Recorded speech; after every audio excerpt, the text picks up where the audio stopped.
Coming in at number 10, we have Stephen Hawking's death day. Stephen Hawking was one of the most brilliant minds of our time and left a scientific legacy that humans will revere for centuries to come. It was definitely a sad day when he died on March 14th, 2018. Wait a minute. Isn't that 3.14? Aren't those the first three numbers of pi? Why, yes. Yes, it is. But wait, that's not all. Not only does Hawking's death day coincide with pi, it also lands on Albert Einstein's birthday and on the day that Galileo also met his end. I guess great minds think alike. In our ninth spot, we have the dollar bill. Now, this is a pretty wholesome one for you all. When a woman named Esther was young, she had written her name on a couple of dollar bills after a bad breakup. She then told herself that she was going to marry the man that brought the bill back to her.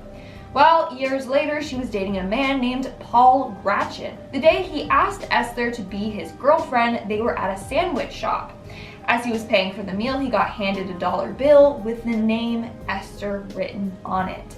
The bill she wrote years prior. And in the end, they ended up getting married. Now, how wholesome is that? The universe literally gave her what she had manifested. Coming in at number 8, we have the girls with the red balloon. In 2001, a 10-year-old girl named Laura Buxton decided to release a red balloon from her front yard with a message on it. The balloon said, "Please return to Laura Buxton," and it had her address written on it. Well, this balloon traveled 140 miles and ended up landing on the yard of another 10-year-old girl's house. This girl's name was also Laura Buxton. Like, what are the odds? The two Laura Buxtons ended up meeting and they discovered that they had tons of similarities, not just their age and name. For example, they both had a guinea pig, a gray rabbit, and a 3-year-old chocolate lab. They both also looked alike and dressed alike. I'm telling you, this is just way too freaky. Like, what are the odds? I'm gonna be saying that a lot in this video. What are the odds? Moving on to number 7, we have Mark Twain and Haley's Comet. Every 76 years, Haley's Comet is visible to the naked eye as it soars past Earth. Well, American writer Mark Twain was born on one of Haley's Comets passing in 1835. The next year that the comet was said to pass was in 1910, and Mark Twain predicted that he was going to die that year. He said that he came into the world with the comet and that he was going to leave the world with the comet as well. And Mark Twain was right. Mark Twain passed one day after the comet's closest approach in 1910.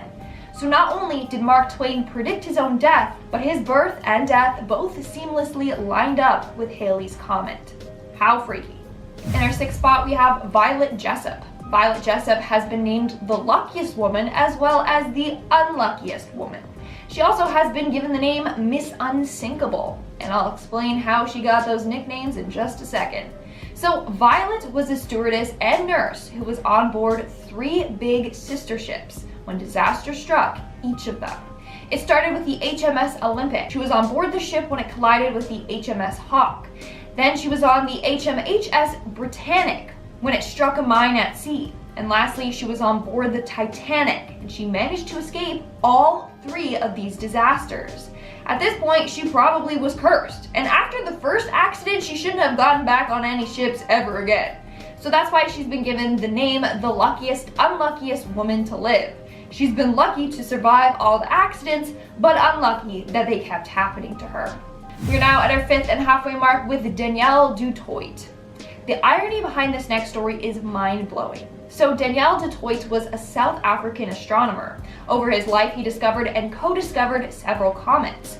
He also spent his days giving lectures. On September 28th, 1981, he gave a lecture on how death can strike anyone at any time. As soon as the lecture was done, he popped a mint into his mouth. The mint then slid to the back of his throat, he choked on it, and died right then and there. So yeah, I'd say his lecture was pretty spot on. In our 4th spot today, we have Harry Zigland. Now, this story is kind of controversial. Some say it's an old wives' tale. Others say that it actually did happen. Now, if it did happen, then this is the definition of karma. So back in the day, there was a man named Harry Zigland who broke a woman's heart. She was so heartbroken that she took her own life. Her brother was so devastated and angry at Harry that he vowed to get revenge on him. So he went out to find Harry with his gun and shot at him. Harry fell to the floor, and the brother, thinking that he had succeeded in killing him, grabbed his gun and took his own life. But Harry survived. The bullet didn't strike him. Instead, it hit and got lodged into a nearby tree. 3 years later, Henry was using dynamite to remove the tree. When he blew it up, the explosion sent the bullet out of the tree, and it hit and instantly killed him. It took Karma 3 years, but it finally caught up to him. Coming in at number 3, we have the Hoover Dam. Over the course of the construction of the Hoover Dam, there were 96 deaths. The first death was of a man named J.G. or George Turney. It occurred on December 20th, 1922. He sadly lost his life after drowning in the dam. 14 years later, on the exact anniversary of this guy's death, his son, Patrick Turney, lost his life. He fell from an electrical tower and died. This was also the final death reported during the construction of the dam, meaning the first man to die and the last man were father and son, and it happened on the exact same day. Coming in at number 2, we have Jack Frost and Other Stories. Some things are just meant to be, and you'll believe this once you hear this next story. Children's book author Anne Parrish was with her husband in Paris when they stopped by an antique bookshop from the 1920s. While in there, she found a copy of Jack Frost and Other Stories. She told her husband that that was her favorite book as a child. Well, when he opened the book, it had her name written inside of it. It read Anne Parrish, 209N Weber Street, Colorado Springs. So not only did it have Anne's name in the book, but it had the place she grew up in, Colorado Springs. Seems like Anne was meant to find that book. And in our number 1 spot today, we have the 2 presidents. It turns out that Abraham Lincoln and John F. Kennedy share a lot of eerie coincidences. Besides the fact that they both were American presidents, they both were killed by a gunshot wound to the back of the head. They both passed away on a Friday. They both died before a celebration. Kennedy was assassinated on the eve of Thanksgiving. Lincoln died right before Easter. And each were accompanied by their wife and another couple when they were killed. But that's not all. They both had best friends named Billy Graham. Both Billies had 4 children, and they both had secretaries named after the other president. Kennedy's secretary was Miss Lincoln. Lincoln's secretary was John. But wait, there's even more. Both of their successors were vice presidents called Johnson. The freakiest coincidence, Lincoln was shot in Ford's theater. Kennedy was shot in a Lincoln made by Ford. Starting off at number 10, we have the Russian kindergartner. Now, this story surrounds a girl who was Russian in her past life. Her mother claims that when her daughter was learning the alphabet, she kept mixing up her letters. She would mix up her B's and V's and H's and N's. These letters aren't that similar, so it left her and her teacher confused, especially since her daughter kept saying, "I don't remember those." This little girl then states that she remembers the letter H and that it makes an N sound. Then she said that she knew more letters and began to write out the Russian alphabet. Her mom asked her where she learned that, and she said Vlad taught me before he disappeared, and not Vlad the vampire. This little girl claimed that Vlad was her brother in her past life. How freaky! Like, there's no way that this young girl just happened to know the Russian alphabet, unless it was from her past life. Moving on at number 9, we have the church fire. On March 1st of 1950 at 7:25 p.m., a church exploded in Beatrice, Nebraska. At 7:20, a choir practice had begun, except none of the 15 choir members were there. And it's lucky that they weren't, or else they would have perished in the fire. Turns out that all 15 members arrived late due to personal reasons. So they were nowhere near the church when it exploded. What are the odds that all 15 members were running late? This story could have ended in tragedy. Thankfully, it didn't. Moving on to number 8, we have the wedding vows. In 2007, Fred and Lynette Dubendorf were walking along a beach clearing up some litter when they found a message in a bottle. After they opened it, they found it contained the marriage vows of another couple. Upon closer inspection, they found that their marriage dates matched. The couple who created the vows in the bottle were married on August 18th of that year. The Dubendorfs were married August 18th of 1979. Both couples were also married on beaches. The Dubendorfs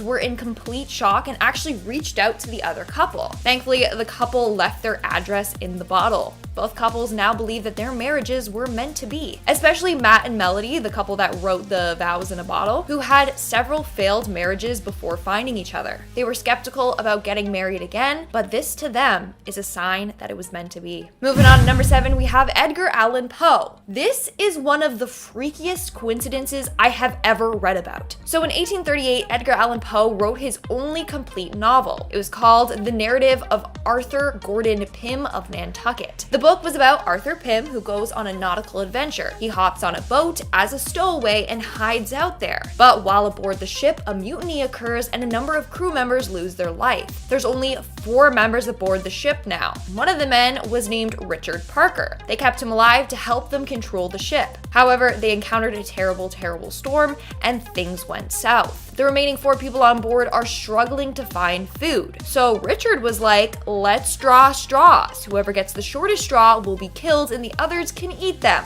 So they did as Richard said, and he ended up drawing the shortest straw and then was eaten by his crew members. Believe it or not, but 46 years after that book was published, this happened in real life. In May of 1884, 4 men were traveling from England to Australia when they found themselves fighting for their lives. The men decided to draw straws and see who they should eat. The cabin boy drew the smallest straw. What was the cabin boy's name? Richard Parker.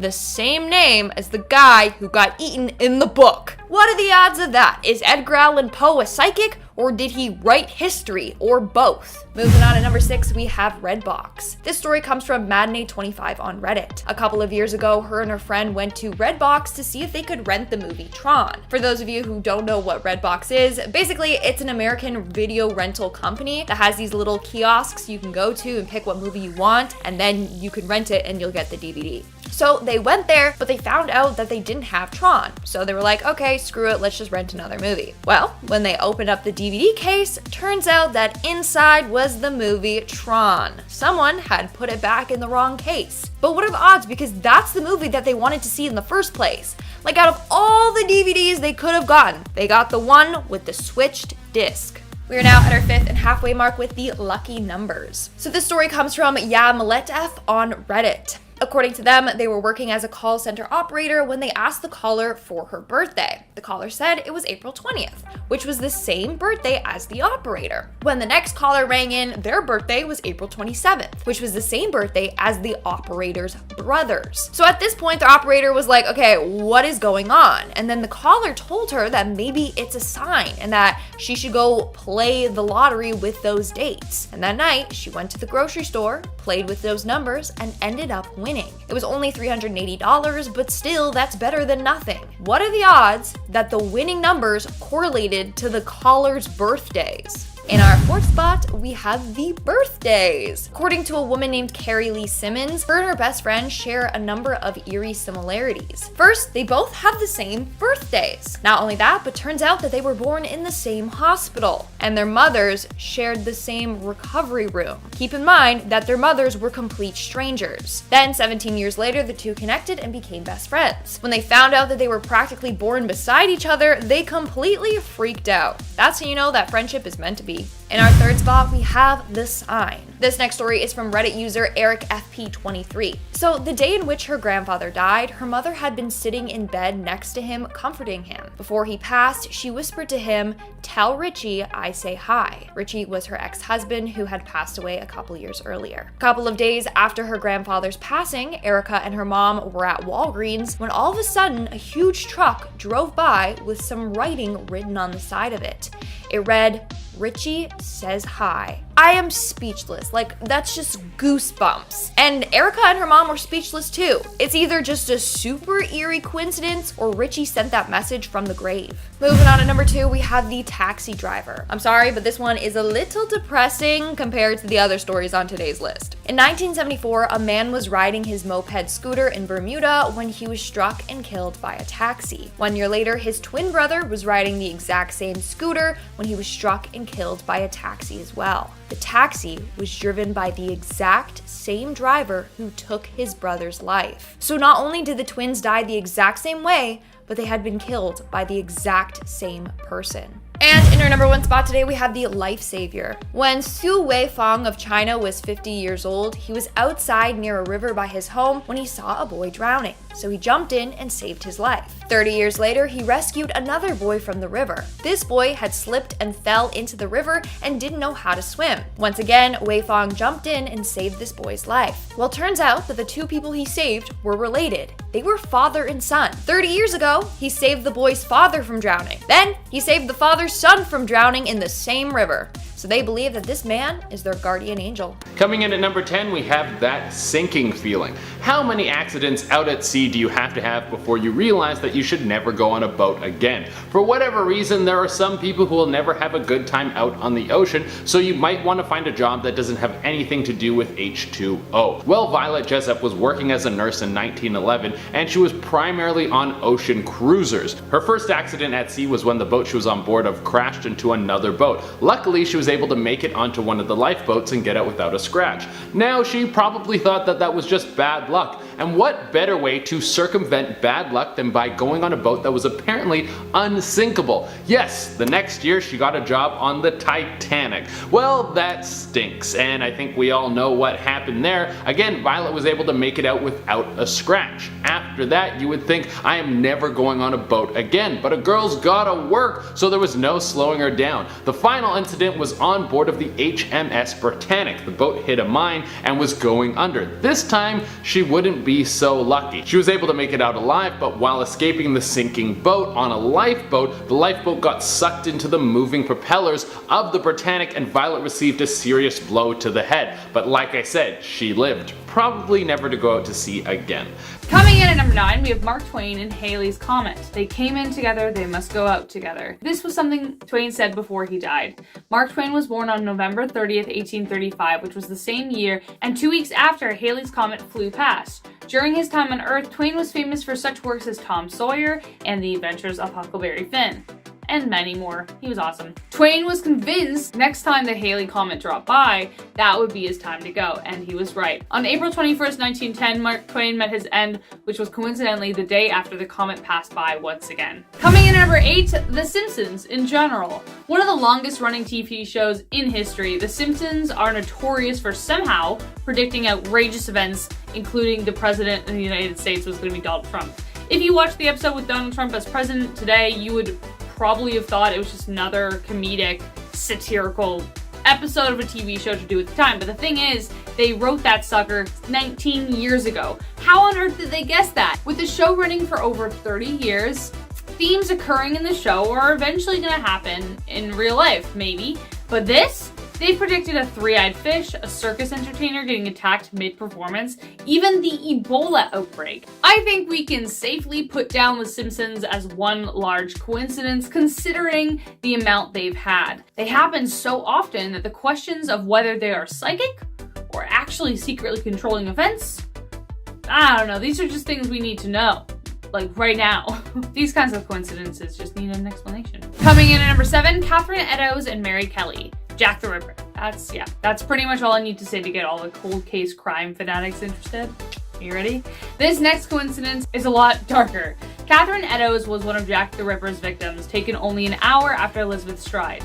But this is where things get creepier. That day, Eddowes was found passed out drunk on the street and was arrested. Once she was sober enough to go home, she ended up giving the police a fake name, Mary Kelly. That same night, Eddowes was murdered, and guess who would follow in her footsteps? A woman named Mary Jane Kelly. That's ridiculous. Like, that just makes me wonder whether it actually, I know they solved the crime, but that makes me wonder as to whether, I don't know, Jack the Ripper was actually in the police force. How could that happen? How can we explain that? That's just too wild. Coming in at number 6, we have Royce Burton.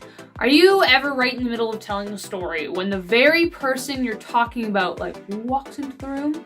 There are two subtle reactions. One, pretend you weren't talking about them, depending on what you're talking about. Gossiping, like, just pretend. What? Oh, what's that? Oh, who's that? Oh, hey, that's what you do. And the second one, you just look at them and go, oh, speak of the devil. Royce Burton had the latter reaction, though it was kind of cooler, when the very stranger who saved his life strolled in right as he mentioned him. Royce used to be a Texas Ranger, and one night while patrolling the Rio Grande in 1940, he got lost and tried to climb up the cliff to find his way. As he was nearing the edge, he almost fell, but then the hand of a man named Joe, reached out and hoisted him up. The two men lost contact when they both joined the war, and 25 years later, Burton had become a teacher, and he was in the middle of the story when Joe strolled in. Not missing a beat, Burton said, I'll let Joe finish the story. And his whole class were like, what? These guys hadn't seen each other in 25 years. And apparently Joe had been looking for him, and the rest is the rest of the story you know. Coming in at number 5, you know when you meet that special someone and you just know you're meant to be. Some people are so lucky, and this couple got a physical sign that they were in the right place at the right time. Melody Kloska and Matt Burr were married on August 18th on the beautiful Wisconsin beach. A week later, they took their vows, placed them in a bottle, and watched them go on their merry way as they let them drift on Lake Michigan, only to be recovered by Lynette and Fred Dubendorf. To their delight and surprise, the wedding date matched theirs as they were married on August 18th, 1979, almost 28 years earlier. If that's not a sign of forever love, then I don't know what is. Coming in at number 4, speaking of signs, many people often look for the right signs when making a big decision or when looking for love. After going through a rough breakup, Esther Gracken wrote her name on several dollar bills and promised herself that she would only marry the man who brought one back to her. Wow, wouldn't you know? A few years later, a man named Paul dating Esther for a while, and he decided one day he's gonna ask her to be his girlfriend. That same day, as he was going to pay for his sandwich, he noticed that his dollar bill had Esther's name on it, written in pencil. Weird, he was just thinking about her. He decided to frame it and save it for her as a gift. When she got it, she gasped but didn't say anything until a few years later, because she didn't want to jinx it, when they were married. That was when she told him the story, and the two have lived happily ever since. Can't be explained, but it's pretty damn cute. Coming in at number 3, Parent Trap. So first off, consider the chances of actually conceiving twins. About 1 in 250, so that's already a cool thing. But then imagine you pull a parent trap and discover you have actually had a twin your entire life, but you were separated at birth, and then you find out that not only do you look identical, your lives are too. This is exactly what happened to two men when they were reunited at age 39. They were both named James, they both grew up to be police officers, and both their wives were named Linda. Each also had a son named James Allen and a dog named Toy. Then they both got divorced and both married a woman named Betty. What are the chances of that? More like one in a billion than 1 in 250. Coming in at number 2, we have Richard Parker and Edgar Allan Poe. Edgar Allan Poe, master of the macabre. This man's mind went to some pretty dark, albeit creative places. Some even say he predicted the future, which could be the only explanation for this coincidence. The narrative of Arthur Gordon Pym of Nantucket is one of his most terrifying, as it recounts the tale of sailors forced to eat a cabin boy named Richard Parker after being stranded on a boat after a shipwreck. People guffawed at Poe when he said that this was based off a true story, though there were none like it at the time. What's insanely creepy about the story is that 50 years later, the exact same event happened, mimicking the story in eerily close ways. The most ominous being that the boy the real sailors ate, his name was Richard Parker. And coming in at number 1, Violet Jessop. Luck and coincidence often go hand in hand, especially for Violet Jessop. They called the Titanic unsinkable, but I think they meant her. This woman survived not 1, not 2, but 3 shipwrecks, including the aforementioned Titanic. She was either really lucky or a bad omen, or both. Probably both. She worked as a nurse and stewardess on the HMS Olympic when it was struck by the HMS Hawk. She was on board the HMHS Britannic when it was hit by a landmine, and the Titanic, and we all know that story. Though her lifeboat was almost taken down by the spinning propellers, Violet jumped out just in time and hit her head, but she survived, ending up living to age 83. How could one woman be so unlucky and lucky to survive 3 iconic shipwrecks? Must be a coincidence. Like we always do with our number 10. Meet Alex and Donna Vutsinas. They met at work and fell in love. Aww. She was from Florida and he was from Canada. Just days before they got married, Alex was looking through some of Donna's childhood photos and stumbled across this one of her posing at Disneyland with her brothers. Alex looked closely in the background and oh my god, he realized the man in the background was his own father and the boy he was pushing was him. What?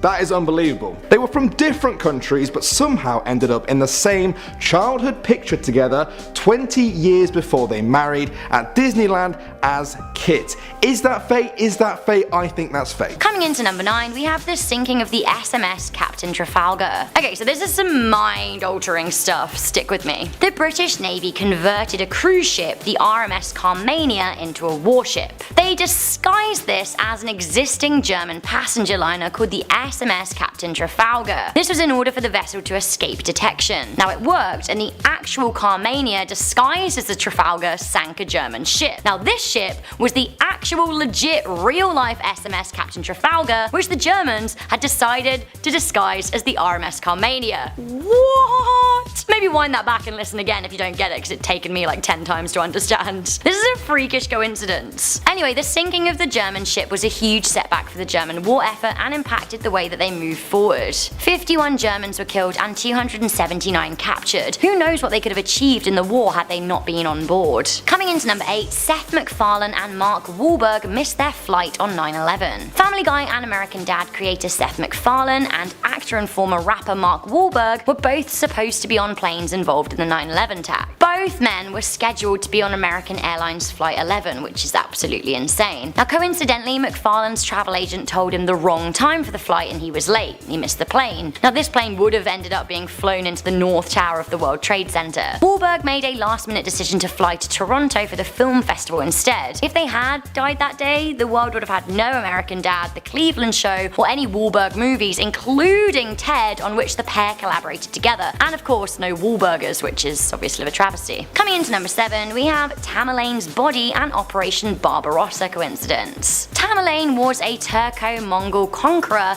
and the founder of the Timurid Empire. He lived between 1336 and 1405, but his tomb was opened and his body exhumed by the Soviets just days before the Nazi troops launched a planned attack. His tomb was said to hold a curse that read, "When I rise from the dead, the world shall tremble. Whomsoever opens my tomb shall unleash an invader more terrible than I." Now 3 days later, Hitler launched Operation Barbarossa, the largest military invasion of all time with heavy losses. This is a really scary coincidence. Barbarossa, of course, was an event that changed the world and also marked the decline in Hitler's stronghold. Coming into number 6, we have the weird events surrounding the sinking of the Titanic. Now the sinking of the Titanic was eerily foreshadowed in Morgan Robertson's The Wreck of the Titan. The story, written in 1898, so 14 years prior to the sinking of the Titanic, depicts scarily similar circumstances. A luxury ship, the Titan, is hailed as unsinkable. It then hits an iceberg on a cold April night and goes down. Sound familiar? Also in the book, the boat is a similar size and length to the Titanic. It travels around the same speed, and drumroll, there were not enough lifeboats for passengers. Is this a weird coincidence, or was Robertson a clairvoyant? Obviously the sinking of the Titanic really did change history for, ever. Coming in at number 5, we have Lewis and Clark almost not making it through their expedition alive. Captain Meriwether Lewis and Lieutenant William Clark crossed the western point of the United States between 1804 and 1806. Their journey and discovery shaped modern America. At one point, the pair were captured by a Native American tribe. Their female guide Sacagawea discerned that the tribe planned to kill or desert them, but it all turned around when she discovered that the leader of the tribe was actually her long-lost brother. Weird. She was stolen by a rival tribe when she was younger, and she only just recognized him then. As a result, the crew were gifted horses and allowed safe passage. What a coincidence. If that hadn't have happened, well, honestly, who knows. Coming in at number 4, we have the savior that was Teddy Roosevelt's thick speech. Theodore Roosevelt was very nearly killed in 1912 when he campaigned for re-election, but he was saved by a thick speech and a glasses case. In an eerie coincidence, Roosevelt placed the folded up paper and glasses case in his breast pocket, the exact area he was shot by a saloon keeper, John Flaming Schrank. He was saved by the contents of his pocket, and as he was not coughing up blood, he concluded that his lung hadn't been pierced, so he would continue his speech. On stage, he said, "I shall ask you to be as quiet as possible. I don't know whether you fully understand that I've just been shot, but it takes more than that to kill a bull moose." Bull moose. Good. Coming into number 3, we have the eerily weird circumstances surrounding the assassinations of President Lincoln and President Kennedy. So the assassinations of Abraham Lincoln and John F. Kennedy have some very strikingly similar circumstances. Lincoln was the first president to be shot and Kennedy the last. The pair were both killed on a Friday before a big public holiday. They both sat beside their wives who weren't injured. Both were succeeded by a vice president named Johnson. Andrew was born in 1808 and Lyndon in 1908.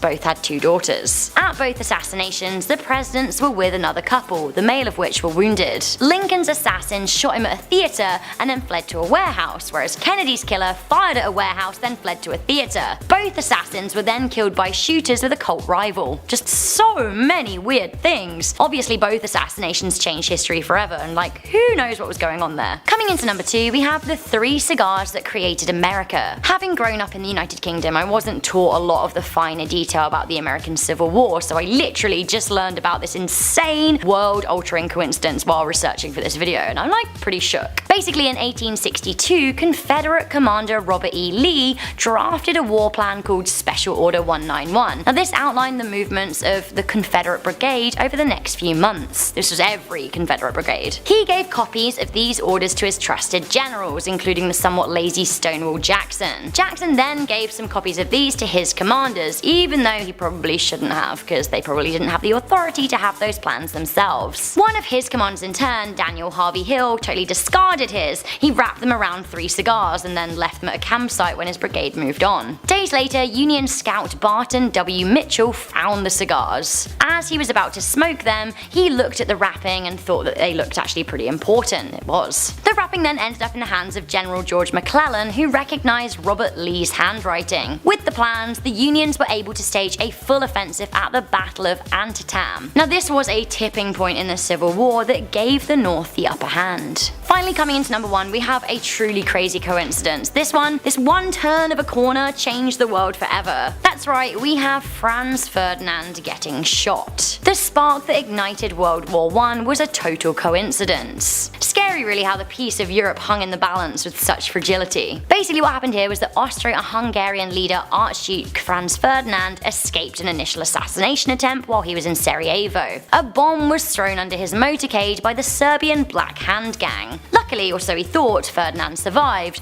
but in some Final Destination style turn of events, the initial assailant, Gravillo Princip, happened to be in a cafe where the Archduke's motorcade drove by again. This time, his car stalled and gave him enough time to shoot him and his wife. This was the straw that broke the camel's back in terms of the ignition of World War I, and what a scary coincidence, and this really did change the world forever. Starting off this countdown, we have the glitching cat. Either this cat is walking on an invisible treadmill or it was caught glitching. Recently, this video was uploaded to Reddit and it features a cat walking but staying perfectly in one place. So you might be thinking, aw, poor kitty, the ground must be slippery for them. And that's why it's having trouble walking. No, because a couple seconds into the video, a confused man walks by and the cat stops, turns to him, and then walks in his direction. But then it turns back and starts walking in the spot again. Is this a glitch in the Matrix? Or should I say glitch in the Meowtrix? Sorry, I hate myself.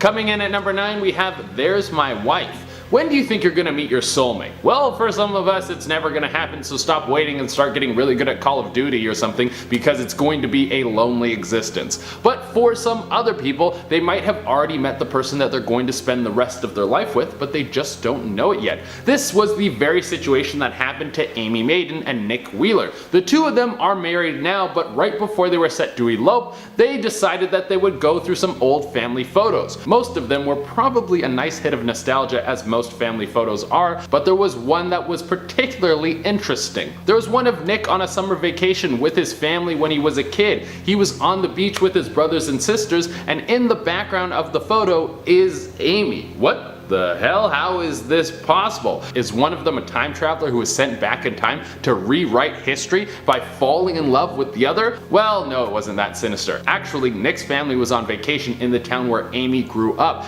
and it just so happens that Amy was on the beach at that exact moment. Sort of romantic, but also kinda weird. Coming in at number 8, we have Anthony Hopkins Needs Something to Read. We live in the golden age of literature. Anything you want to read you can find in a second. You can just look it up on Google, and half the time you don't even need to pay for it because you can just steal it off the internet. But things weren't always this easy. When Anthony Hopkins was casted in the movie A Girl from Petrova, he wanted to be the best actor he could possibly be by finding a copy of the book so he could have a good idea of what the movie was going to be like before he was in it. But he couldn't find the book anywhere. Randomly, he found it on a train sitting in an empty booth. When he was finally on set for the movie, the director of the movie asked him if he could borrow a copy of the book because he had left his on a train. That's a weird, spooky connection right there. Coming in at number 7, we have the twin link. That has been a question for a long time. Do twins have some sort of neural link that lets them share thoughts and ideas? Does sharing a womb make you connected to someone forever in a way that cannot be explained yet by science?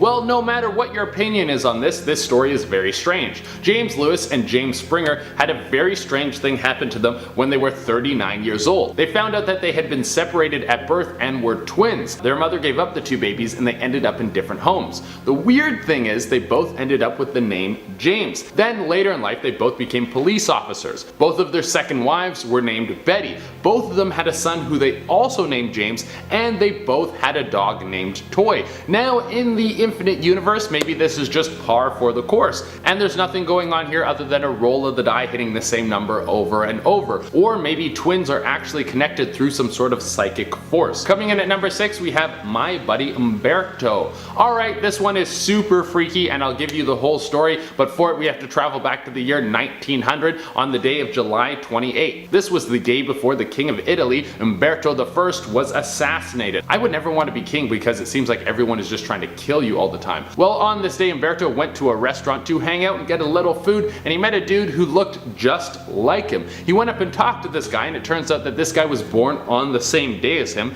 in the same town. They were both married to ladies named Margarita, and on the day Umberto became king was the day that this dude opened his restaurant. Whoa, that's a little freaky. Well, the next day Umberto was assassinated, and guess what? The restaurant owner was also killed. Coming in at number 5, we have the twin theory continues. We're getting even deeper into the wild world of twins. Is there some sort of connection, or was our next set of twins just the two most unlucky dudes to ever share a womb? Arthur and John Moford ended up in a hospital at the same time. These guys were twins and they ended up in the same hospital and they were both having heart attacks. They would die around the same time. Dude, if I had a twin, I would be like, you better be healthy. I don't need my good heart crapping out because you love Doritos. Coming in at number 4, we have Robert Fallon's best hand. Robert Fallon was on a hot streak in a poker game back in 1968. He was playing with some mobsters, and it turns out that they didn't trust he was just lucky, so they killed him on the spot, accusing him of cheating. Now, they didn't want to split up the money, but they also didn't want to stop the game, so they got a new guy to come in and play. This new dude was now on an even better hot streak, and eventually the mobsters told him what happened, and he realized that the guy who was killed was his absentee father who had been missing since he was a kid. Coming in at number 3, we have Mark Twain pulls a Babe Ruth. Calling your shots comes in all shapes and sizes, and with Mark Twain, it came in the form of calling out when he would die. That's a power of your own destiny that most people could never imagine. Mark Twain was born when the Halleys Comet passed by the Earth in 1835, and if you know the Halleys Comet, you will know that it comes around every 75 years like clockwork. When the next passing of the comet was coming through, Mark stated that he came with the comet and he will die with the comet. And just like that, when the comet passed, so did Mark Twain. Coming in at number 2, we have the Tyranny Curse. This is one of the strangest coincidences I could find. This is all tied to the construction of the Hoover Dam. The thing is, the scouting and construction of the dam spanned from the 1920s into the 1930s, and a lot of people died in the process. The first person who died was a guy named J.G. Tyranny, and the last guy who died was Patrick Tyranny. The spooky thing is that Patrick was J.G.'s son, so their deaths were the opening and closing ceremonies for the dam in the darkest way. Coming in at the number 1 spot, we have The Narrative of Arthur Gordon Pym of Nantucket. This is a famous book by Edgar Allan Poe, and it's about a boat that sinks and then a bunch of people on board get stranded and they have to eat one person from the boat. A pretty grim story, and it should be no surprise coming from Poe. But here's the thing.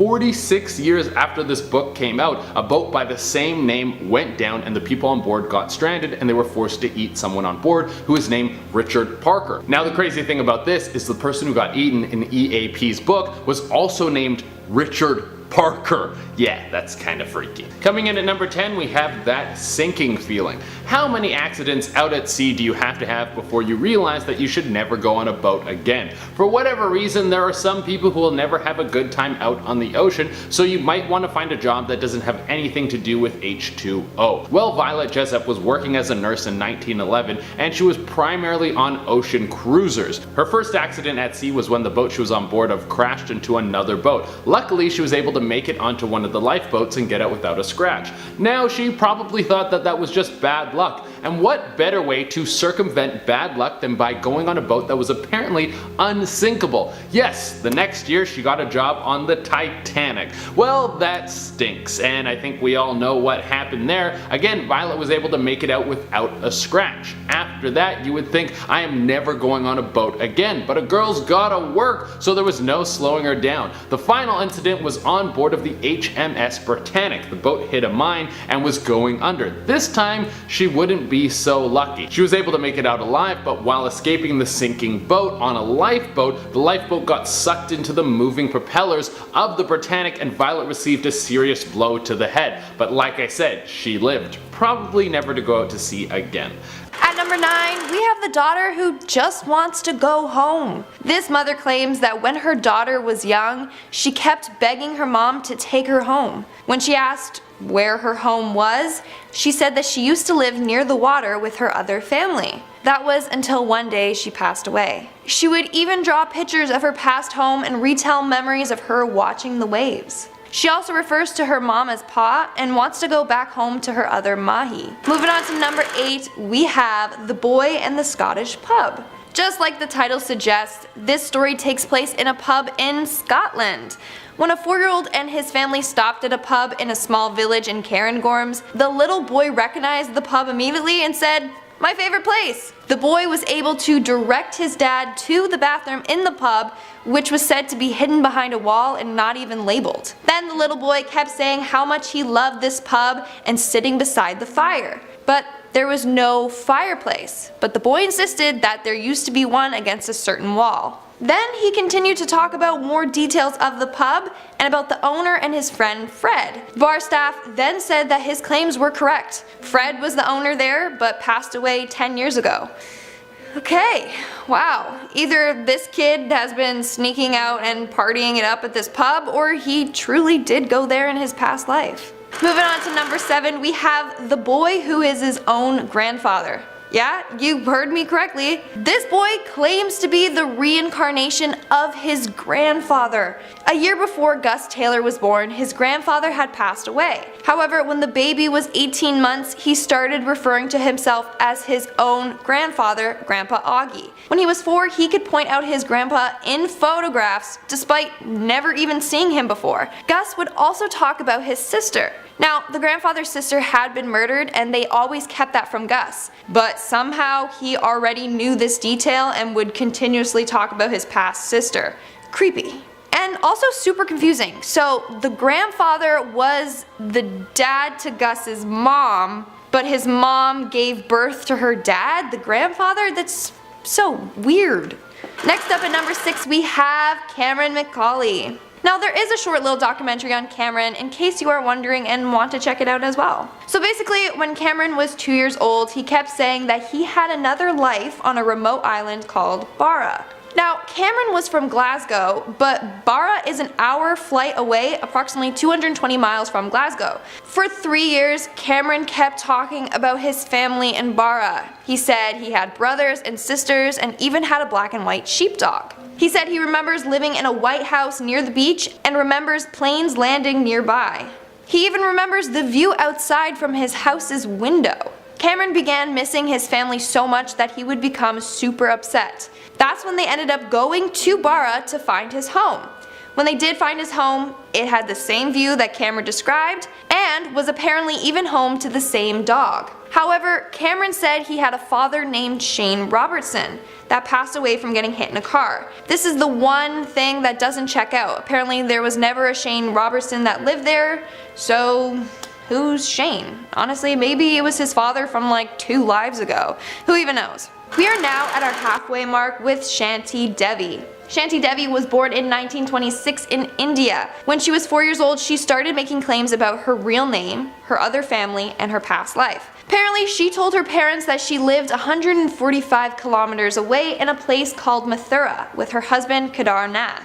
She also said that she died after giving birth to her child. Apparently, she even had the same talking habits as someone from Mathura. Her family eventually took her to the other village and found the man she claimed to be her husband by the name of Kedar Nath. Kedar then told them that he did lose his wife 9 years ago, 10 days after delivering their son. Now, Kedar was skeptical of this girl's claims, so when he went to go meet Shanti, he pretended to just be his brother. But Shanti instantly recognized him as her husband from her past life. Next on my list at number 4, we have James Layker. Born in 1998, when James was 2, he claimed to be a lieutenant and passed away when his plane was shot down. Now, just like any other parent would do, they just brushed it aside, saying that he had a wild imagination. But then he kept describing accurate information. When they researched into this plane crash, they found that there was an American pilot named Lieutenant James Houston Jr.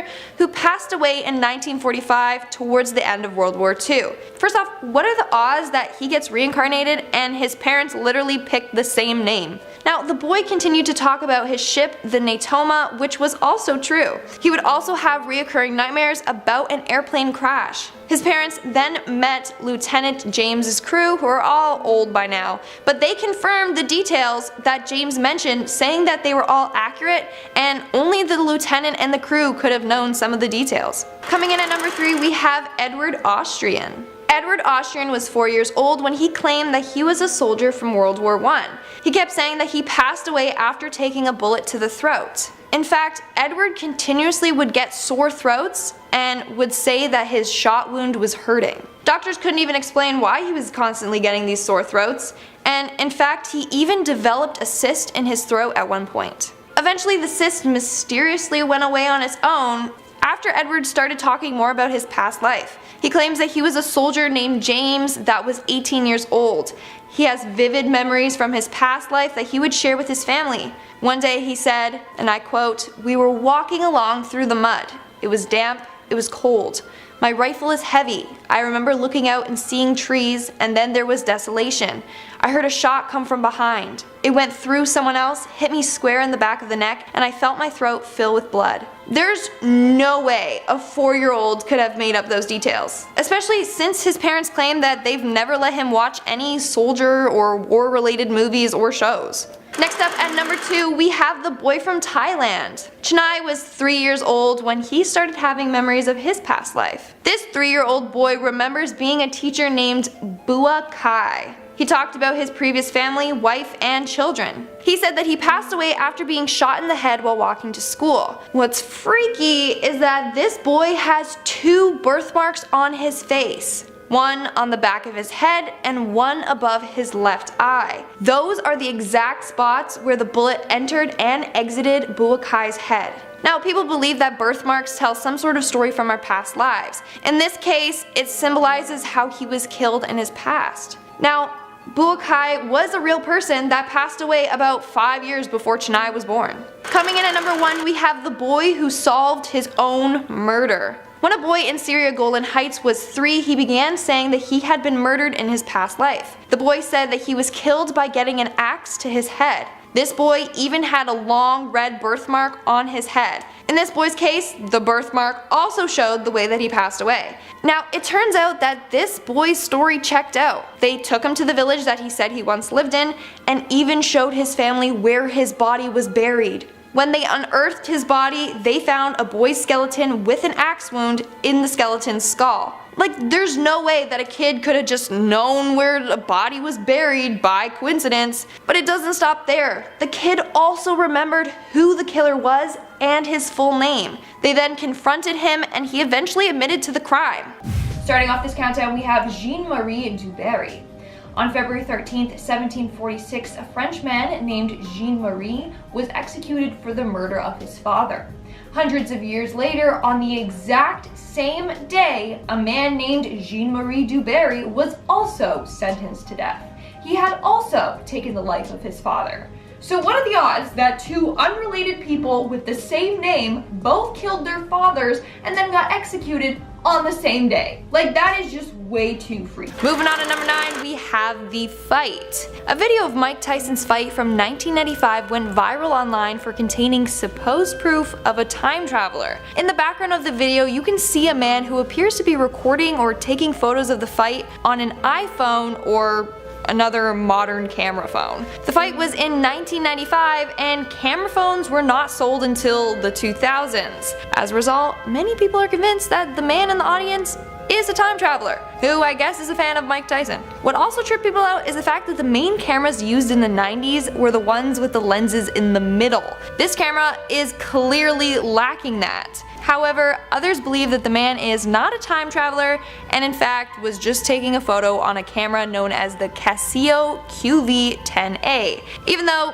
it's been potentially debunked, there are people out there that don't believe it for a second. In our 8th spot, we have the Mohawk Man. It's like, where's Waldo with these photos? Except you're looking for the person that doesn't belong. So this next image is apparently from 1905 and shows workers and a banana boat delivering goods. However, near the boat there appears to be someone standing there in a white t-shirt rocking a Mohawk style haircut, which is a very unusual haircut for that time period. The men in the photo are wearing suits and top hats and have fancy mustaches and look well dressed, whereas he's there in a plain t-shirt. Due to the fact that he looks out of place, people have pegged him as a time traveler. He kind of reminds me of Robert De Niro from Taxi Driver though. In our 7th spot, we have the Hipster, another very popular photo that has been circulating online. So the photo contains a crowd of people in the 1940s at the reopening ceremony for the South Fork Bridge in British Columbia. Well, in this photo, everyone seems to be dressed up besides the man on the right hand side of the photo. Everyone else is in suits and top hats, and this tall man seems to be very out of place dressed like a hipster, hence why he was given that name. He can be seen sporting funky sunglasses, a graphic t-shirt, and of course is carrying a camera. Now, some believe that he is indeed a time traveler, whereas others have tried to debunk it. They claim that all the items he is seen wearing were available back in 1941 when the photo was taken. Either way, he looks pretty out of place. In our 6th spot, we have Greta Thunberg. I'm sure all of you have heard about Greta Thunberg, the young Swedish activist who is spreading the word about climate change. Well, there's a theory out there that Greta is actually a time traveler. This theory came to life after a photo of 3 children was uploaded to the internet. These children appeared to be at a gold mine on Dominion Creek in the Yukon. However, the one girl looks identical to Greta and is even wearing the same braided hairstyle. As a result, people believe that Greta is a time traveler sent from the future to save humanity before we completely destroy it. And then apparently she traveled back to 1898 to the Yukon before coming to the present moment. We are now at our 5th and halfway mark with the Fence legend. So this one is more of a legend, but either way it makes for a good time traveling story. So legend goes that there was a 30-year-old man named Rudolph Fence who was hit and injured by a New York taxi in the 1950s. His pockets contained a copper token for beer, a bill for the care of a horse, and a letter from 1876 among other unusual items. Turns out that this man was a person who disappeared in 1876 at the age of 29. Like I mentioned before, this is apparently a legend that originated from a 1951 short story book, but others believe that this is actually a cover-up, and that Rudolph Fence was a real man who was a time traveler. Making our way down the list at number 4, we have the beach time traveler. What's something you would do if you could time travel? Maybe stop a tragedy from happening, save someone's life, or just chill at the beach getting some rays? Because that last one is exactly what this time traveler did. A photo from September 1943 apparently shows British factory workers enjoying their break on the beach during the midst of wartime. Everyone is seen wearing bathing suits that fit the era. But right in the middle of the photo is a man in a brown suit, who honestly looks like Mr. Bean. This dude is also checking something that looks like a phone. Some even say that he's checking his time travel device. People were really weirded out about this man because he sticks out like a sore thumb. As a result, he has been deemed a time traveler. Coming in our 3rd spot, we have the film extra. In this next situation, a woman time traveled to be an extra in a Charlie Chaplin film. Or so it appears that way. In the 1928 film, a woman who appears to be taking a phone call can be seen crossing the screen. The video was in the behind-the-scenes footage from Chaplin's film, The Circus. The woman is in a long black coat and is holding something to her ear, which she is speaking into. Of course, in 1928, there were no cell phones, so how is this possible? 2 words: time travel. However, others believe that she is simply holding a hearing device to her ear, or that she's holding up her hand to shield her eyes from the sun. But that still doesn't explain why she appears to be talking to herself and holding the black rectangular object like a cell phone. Let me know in the comments below what you think about this one. In our second spot, we have the Canadian man. Now, this photo is pretty odd. The photo is over 100 years old and shows a bunch of dressed up Canadians chilling on a hill. Another Canadian time traveler. At first glance, everything appears to be normal, until you take a closer look. On the left side of the photo, there's a man on the hill that seems out of place. I mean, the men are dressed up in top hats and suits, and he's just chilling there in a t-shirt and shorts. In fact, the 2 men beside him are giving him a look like, who's this guy? As a result, people have referred to him as the surfing time traveler. Like seriously, he seems so out of place. But also, why would you choose that as your time traveling outfit? Like I'd pick something cool, like a leather jacket, you know, look all cool and edgy. And in our number 1 spot, we have the cell phone. Another time traveler caught using a cell phone. So if you're gonna go back in time, don't bring your phone. A film from 1938 shows a woman talking on a device that looks just like a cell phone. Again, how is that possible when the first mobile phone wasn't available to buy until around the 80s? After this video made headlines, a YouTube user came forward claiming that the lady in the video was her great-grandmother. She apparently asked her grandmother, whose name is Gertrude Smith, about the video, and she said that she really was using a cell phone. Apparently, the phones were a prototype developed by a communications factory in Massachusetts. Gertrude and 5 other women were given the phones to test out for a week. But it's still hard to believe that this company was way ahead of the times. When mobile phones were ready, they were big, not the small ones that fit comfortably in your hand as seen in the video. So it really does make us wonder, what's real and what's not?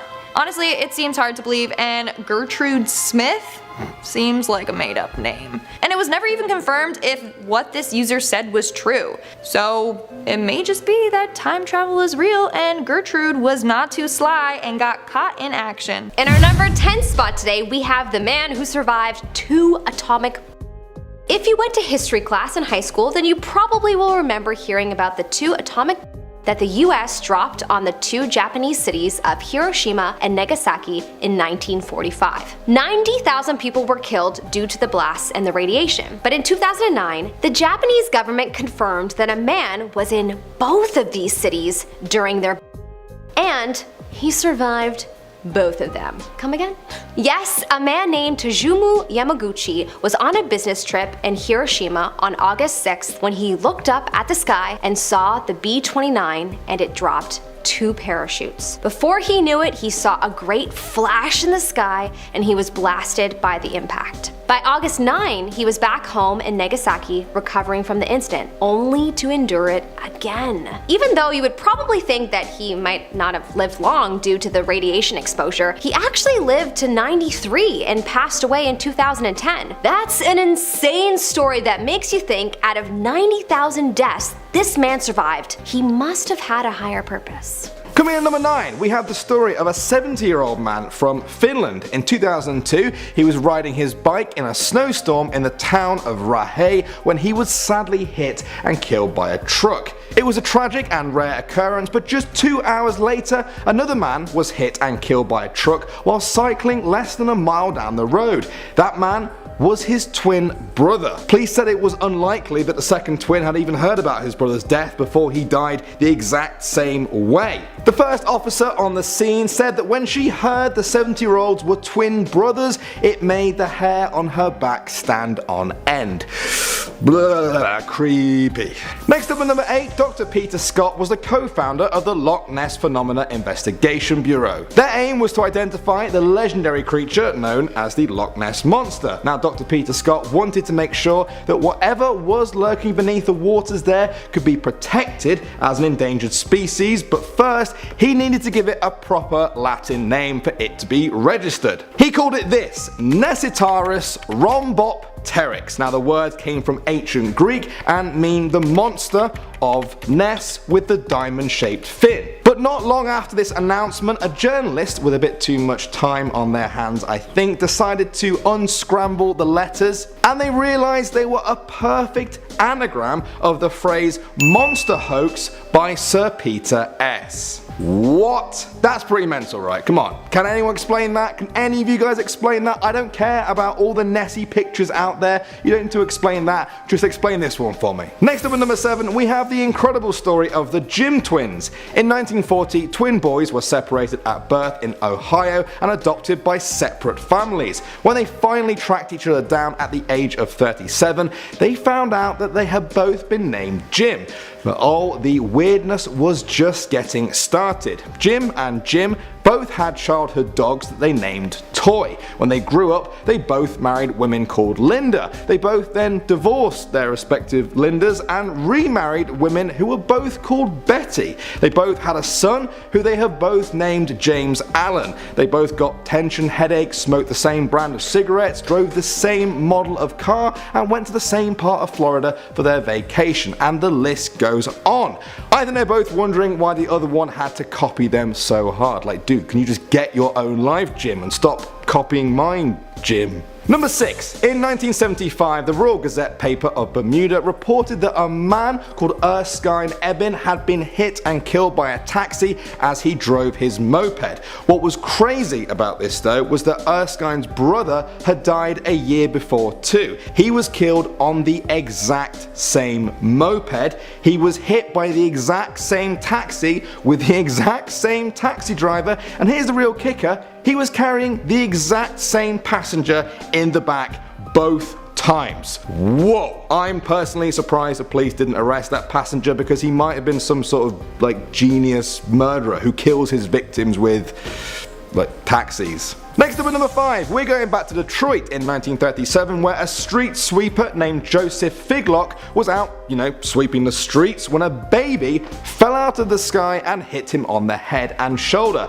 The baby had fallen from the 4th story of a nearby building and likely would have been killed if Joseph was not there to stop the fall. That was strange, but Joseph carried on with his life for another year, but then while out sweeping a completely different street, another baby landed on him from a nearby building. Again, it hit Joseph on the head, and again the baby survived. This guy was like the strangest superhero of all time, saving babies with the power of his cushiony head. And now at number 4, in the 1920s there were 3 Englishmen on a train in Peru. They were all travelling separately and had never met each other, and were already pretty surprised that there were 3 English guys on a train together on the other side of the world. Then they introduced each other. The first man's surname was Bingham. The second man's surname was Powell. The third man raised his eyebrows in shock and announced to the other 2 that his surname was Bingham Powell. Whoa, the chances of that happening are mental. At number 3 now, we have the story of Michael Dick from England who wanted to get in touch with his daughter Lisa, who he had not seen for 10 years after splitting up with his wife and moving away from his home. He tried everything, but when all else failed, he asked for some help from a local newspaper. They took this picture you're seeing now for the article. Amazingly, Lisa saw the article, but before she could get in touch, she realized something incredible. She saw herself in the background of the photo with her mother. They had actually taken a picture just there moments before and were walking away when Michael took this picture. The very person he was trying to look for after 10 years was in the photo he used to find her. I bet that's going to be a very important family photo. Coming in at number 2, in 1914, a German mother took a picture of her newborn son to be developed in Strasbourg, but before she could collect it, World War I broke out. The woman had to leave the picture there and considered it lost forever. Then, 2 years later, she was in Frankfurt, over 100 miles away, and now she had a new baby girl. Again, she went to get a picture of her daughter developed, but when she got it back, she was quite annoyed to see there had been some sort of double exposure with someone else's picture in the background. It wasn't someone else's picture, it was her picture of her son that she took 2 years before, over 100 miles away, that had somehow ended up in a different store, marked unused, and had been sold back to her, where she then put another picture of another child of hers on top of it. And finally at number 1, we're going back to 1899, where a man was struck and killed by lightning while standing in his backyard in Taranto, Italy. That's incredibly unlucky. The chances of that happening are very low. But guess what? 30 years later, in 1929, his son was also killed by lightning in the exact same place. Okay, that's crazy, right? That is crazy. A father and a son from the same family being killed by lightning in the same place. What are the chances of that? Well, 20 years after that, on October 8th, 1949, a man called Roller Primada was also killed by lightning on exactly the same spot. He was the son of the second victim and grandson of the first. Incredible. I'm seriously wondering if that family was like made out of metal or something, because nobody should attract lightning that much. Starting off this countdown, we have the 4th of July. The 4th of July is a big celebration in America. The holiday marks the signing of the Declaration of Independence. But did you know that a lot of US figures have died on July 4th? In fact, 3 of the first 5 US presidents died on this date, 2 within hours of each other. John Adams and Thomas Jefferson both died on July 4th, 1826. The 5th president, James Monroe, exactly 5 years later passed away as well. Seems to be a deadly date for presidents. Like, what are the odds? In our 9th spot, we have the television. Posted on Reddit by user Spice Rack, he was trying to take a photo of his kittens when he caught a huge glitch on camera. They explained that they were trying to capture a photo of the hidden cat on the gray blanket. When he showed his friends, they're like, "Yo, dude, look at your TV." Turns out that the TV screen is showing a different image than its reflection in the mirror. Now, a lot of people tried to debunk this. He thought maybe he took the photo sideways with a professional camera, since cameras snap the photo from up to down. That could explain the change. But the poster verified that it was taken horizontally with an LG G5 with a 135-degree wide-angle lens, hence why the door at the side looks a bit warped. He didn't use panorama, and no stitching was involved, and it wasn't done intentionally. This was taken as a single shot. Quite weird, huh? What are the odds? Moving on, at number 8, we have the disappearing motorists. No, this isn't proof of teleportation. They aren't driving into a portal and transporting somewhere miles away, although it certainly looks like that. I don't know about you, but when I first saw this video, I was mind blown. Like, I really thought they were going to be driving off the road and into the water. Now, someone on Reddit has managed to debunk this one. Seems as if whoever is filming this is high up on a building looking down, and the water we see is actually just the top of a wet building. But the way it's angled makes it look like they're really going under a bridge and disappearing. Let me know if you see it now. In our 7th spot today, we have the sky glitch. Posted by Reddit user Grimsby545, they were headed to their friend's house when they legitimately saw the sky glitching and took a picture of the moment. Look at that! The sky didn't know if it was night or daytime. Now, I have seen the sunset, but I have never seen the sky do something like this. Now, some think that it's just a giant cloud blocking the sky. If it is, then that's one massive dark cloud, like it literally blocked the sun and majority of the sky. Either way, it looks like a glitch in the Matrix where the nighttime sky didn't load completely. Moving on, at number 6, we have the broken bracelet. Now, this is probably one of the weirdest glitches in the Matrix of all time. So, Reddit user Miss MXSN posted on Reddit about how she found a bead from her bracelet on her floor while sweeping. She immediately thought, "Oh no, my bracelet broke." But it didn't. The bracelet still had 15 gems and 15 turtles on it. But all of a sudden, she had this extra turtle bead. Plus, the bracelet was perfectly fine. Now, people immediately shared a number of different theories with her. One was that her bracelet broke and someone in her family bought a replacement one so that she wouldn't notice. Only problem with this is that she claims she never takes this bracelet off and it was bought while she was on vacation, so it's not just from a local store. Another person thought maybe the bead had a fine crack in it and it slipped off the string. But like she said, she always had 15 turtles on the bracelet, and that's how many she still had. Plus, upon inspection of the turtle bead, there were no cracks or flaws. So something glitched and she ended up with an extra bead. We are now at our 5th and halfway mark with the cat dog. This is another video making its rounds on TikTok right now. Let me show it to you. So it appears as if the camera person's neighbor's dog is up on the roof. But you might be thinking, where is its body? Well, it looks like it's just peeking its head up onto the roof to see what's going on, right? Wrong. Let's see the full video. That's right, it's a cat, folks. The whole time, that was a cat. So this cat has a dog's face on its backside. How trippy and glitchy is that? That's a plot twist no one was expecting. In our 4th spot, we have the doubled up cars. Now, what are the odds of 2 of the exact same cars parking next to each other? And not in a dealership parking lot. Having the same make and model and color of the car being parked right next to you is pretty rare, right? Now, what are the odds of another set of identical cars being parked behind these identical cars? It's a very slim chance of this happening, but it happened in real life. So not only are the 2 blue Audis identical, but check the cars in the back as well. You got 2 identical Range Rovers back there. Someone out there really said copy paste, copy paste. Coming in at number 3, we have the spawning in. Now this video is another one going viral on TikTok right now, and it's baffling a lot of people. But basically, a security camera caught a man appearing out of nowhere. Check it out. Is this evidence of a man using his teleportation skills?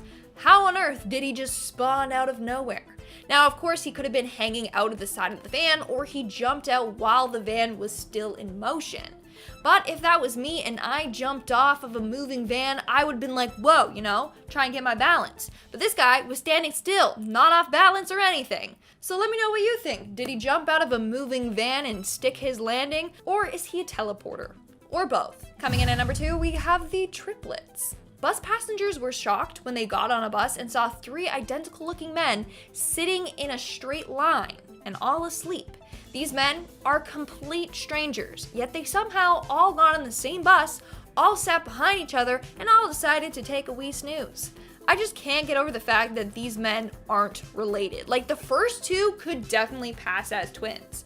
This is just weird. Like, what are the odds? And in our number 1 spot today, we have the crossword ladies.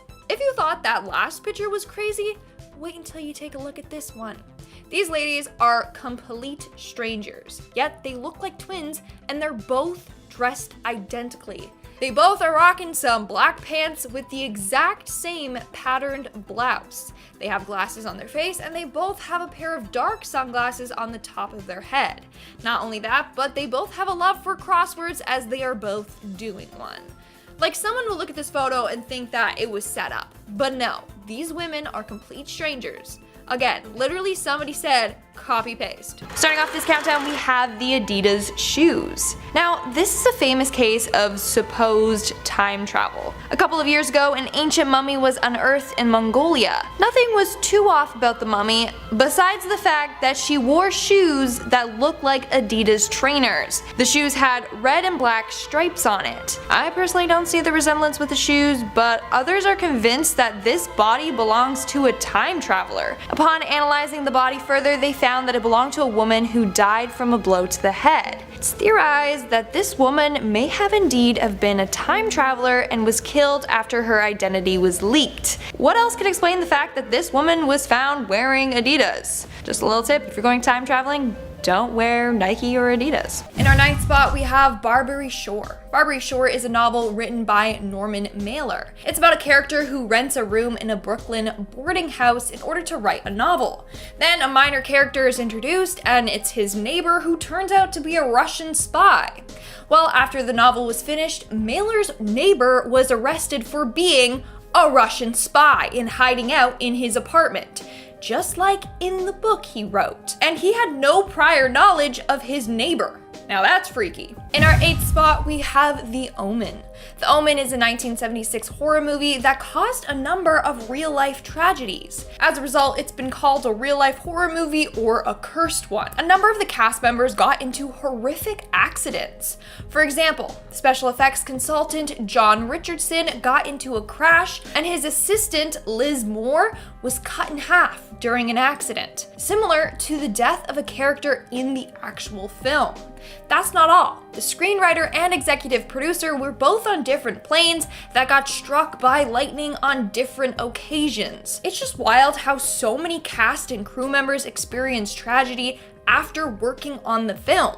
Is this a coincidence, or is the film actually cursed? In our seventh spot, we have William Shakespeare. More like William Shookspeare, because I was shook after hearing this. So Psalm 46 in the book of Psalm reads, "Here was I like a psalm."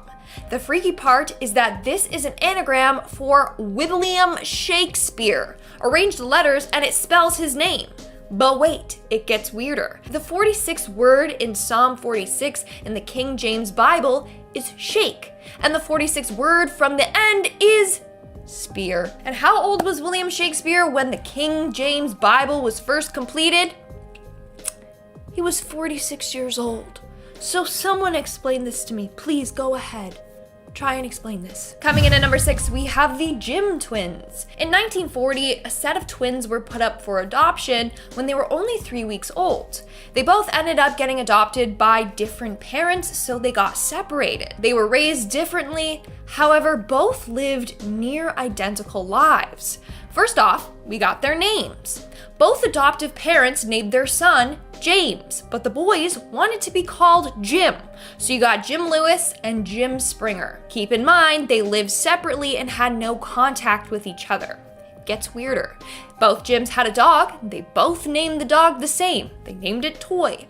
In school, they both enjoyed math and carpentry, but had trouble with spelling. Both Jims went on to marry a woman named Linda. Then they both ended up divorcing Linda, and then they married again. This time, they both married a woman named Betty. So you're telling me that they both married someone with the same name, not once, but twice? What are the odds? Later on in life, both of them had a son. They both named their sons James Allen. They both drove the same car in the same color, and both were chain smokers. In 1979, both the Jims actually met each other and realized just how similar they were. Like, this is wild. They had the same habits and everything. We're now at our 5th and halfway mark with My Way. My Way is a beautiful song by Frank Sinatra, but it also might be cursed. Why do I say that? Well, at least 6 people were killed in the Philippines between 2000 and 2010 while singing My Way. Karaoke is a pretty popular pastime in the Philippines. However, this song is now associated with bad luck there. One time, a man was shot by a security guard for singing this song badly at a bar. Others were killed for hogging the microphone, and quite a few were killed for singing the song on repeat. Due to the repeated deaths, the song is actually banned from ever being sung or played in bars. In our 4th spot today, we have the license plate. World War I began after Archduke Franz Ferdinand was assassinated in his car on June 28, 1914. The car's license plate read AII-118, which wasn't a big deal until people realized that this was the date that World War I ended. November 11th, 1918, aka 11/11/18. just like the license plate. Now, this car was placed in a museum in Austria, and it sat there for almost 2 decades before a British tourist noticed the significance of the license plate.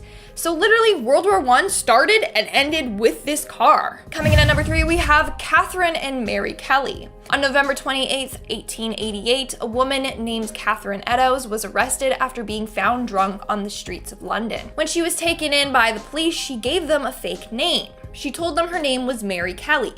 Later, she was released. However, that night she was murdered by none other than Jack the Ripper. The freakiest part is that that same night, Jack went on to kill another woman, none other than Mary Kelly, the random fake name that Catherine gave the police, who is actually a real person and also got killed. How scary, but also how tragic. In our second spot, we have the Disney lovers. In the early 2000s, engaged couple Alex and Donna were looking through some old photos when they came across one of Donna and her siblings at Disney. While in the background of the photo, they spotted none other than Alex and his family. Alex is the boy in the stroller being pushed by his father. So not only did they go to Disney at the same time, they just so happened to be in the same spot at the same time and got it on camera. I guess that's how you know that your love was meant to be. Years later, they decided to take their kids to Disney and recreate this iconic photo. And in our number 1 spot today, we have the lightning strike. There is a 1 in 500,000 chance of being hit by lightning. There's a 1 in 9 million chance of being struck by lightning twice. What about being struck by lightning 3 different times? This happened to a man named Major Walter Summerford. He was struck by lightning 3 different times throughout his life and survived. Not only that, but when he did pass away, his gravestone was also struck by lightning.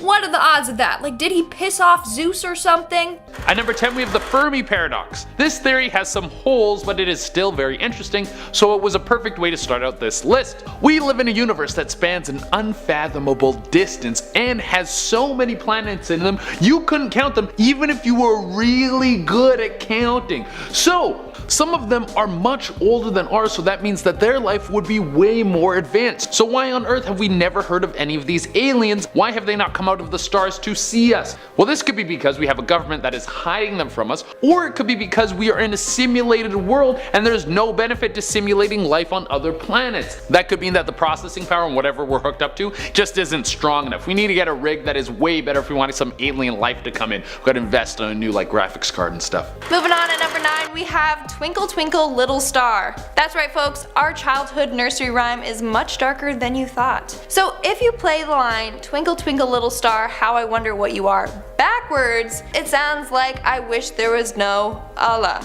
Allah in Arabic means God. So parents believed that it was going to cause their child to become an atheist or even a devil worshipper. Now this can only be heard in some versions of the song, and even then it still sounds a bit distorted, so I personally don't believe that was put there intentionally. But seriously, who discovered this? Are there just people spending their days listening to songs backwards trying to spark some kind of controversy? Next up at number 8, we have the song Eunuch Provocateur by Mars Volta. Now the name of the song alone is pretty disturbing, honestly. And yeah, it's not like a positive, uplifting pop song, so what do you expect? Now, towards the beginning of the song, in between an instrumental break, you can hear some sort of distorted voice. When played in reverse, it sounds like someone saying, "Did mommy and daddy ever hurt or spank you?" I have no clue why they incorporated this in the song. Maybe it was just like to hop on the backmasking trend, or maybe it truly does have a darker meaning. In our 7th spot, we have the song Fire on High by Electric Light Orchestra. Now, orchestra music is not typically that scary, but this song contained quite a creepy message. So at the beginning of the song, there appears to be some sort of gibberish. People detected that it was a message and played it backwards. That's when they revealed that it said, "Music is reversible, but time is not. Turn back, turn back, turn back." The voice itself is very deep and heavy, giving it a creepier tone. Now, people tried to decipher this message. Some people think that he is warning about impending doom. And of course, you have the people that think everything is satanic. Well, parents were fearful because this soundtrack was used as the opening theme for CBS Sports and even at a ride at Seabreeze Amusement Park. Although it's creepy and we don't really know the exact meaning, I doubt we have anything to worry about. Right? Yeah. Moving on to number 6, we have 123 Red Light by 1910 Fruit Gum Company. Honestly, this song is said to be a classic childhood song for a bunch of individuals around the 1970s. Many people listened to this song and focused on the snazzy tune or catchy repetition of the line 123 Red Light. But apparently this song has an underlying message about date rape. What's scary is how this song was specifically targeted towards children and young teens. It is not a good song that they should be listening to at such a young age, especially when they are still developing and can easily be influenced. So when you listen to the lyrics, it says things like, every time I try to prove I love you, 123 red light, you stop me. Baby, you ain't right to stop me. Then it also says, 123 red light won't stop me. When I know I'm right, don't stop me, 123 red light. That makes me feel so sick. Like literally he's singing about trying to pursue a woman who doesn't want to engage in sexual activities. Even though she's rejecting him, he still won't stop because he thinks he's right and she's wrong for doing so. We are now at our 5th and halfway mark with Nebraska by Bruce Springsteen. Now this song is fairly heavy. The emotion in Springsteen's voice is very powerful. It's honestly beautifully sung. But unfortunately, what some people may not know is that it is actually about a serial killer by the name of Charlie Starkweather. When Charlie was just 19, he killed 11 people in Nebraska and Wyoming. There was no motive, it was just a relentless killing spree. The song has lyrics like, me and her went for a ride, sir, and 10 innocent people died. And through to the Badlands of Wyoming, I killed everything in my path. This is all true to what Charlie did. Suddenly, the harmonica moments in the song just sound a bit more creepier than normal. It's a very sad song once you listen to it with that in mind. Moving on, in our 4th spot, we have Dinner at the Deviant's Palace by Cradle of Filth. I mean, again, what did you expect? They're an extreme heavy metal band, and have said that they're inspired by gothic mythology, books, and horror films. They even wear upside down crosses. So I'm not surprised by this dark message hidden in their song. So this interesting song is the 8th track from their album Bittersweets to Succubi. So in the song, when it's played in reverse, you can hear a young boy reciting the Lord's Prayer. The young boy's voice is eerie with like a static effect over it. It sounds almost like he's possessed. Now, apparently, when a Lord's Prayer is recited backwards, it can be used to summon demons. So maybe be careful next time you choose to listen to this song, you might receive more than you bargained for. In our 3rd spot, we have Hate Your State by Choking Victim. Now, Choking Victim is a punk rock band with songs like Born to Die, No Gods, and In My Grave. So obviously their music is going to be more darker and involve more mature subject matter. Now, in their song Hate Your State, there's a whole secret paragraph that they included. This message is inserted at the beginning of the song and at first just sounds like the singer is struggling to speak as if he's choking. So some people just overlooked it, thinking it was an artistic choice. However, other individuals knew that a message was hidden there, so when played backwards, it says, you think you are alive, MF, you're just the walking effing dead. You're stepping on my back to stay alive. West Coast, East Coast, you're all a bunch of effing fools. Then it tells the listener to kill themselves and hail Satan. But then it ends with him saying, good night boys and girls, pleasant dreams. So I guess that's sweet, I don't know. But seriously, I know they're a more hardcore band, but that message is a little too scary. At number 2, we have Led Zeppelin's Stairway to Heaven. Now, believe me, when this one is played in reverse, it sounds more like it should have been titled Stairway to Hell.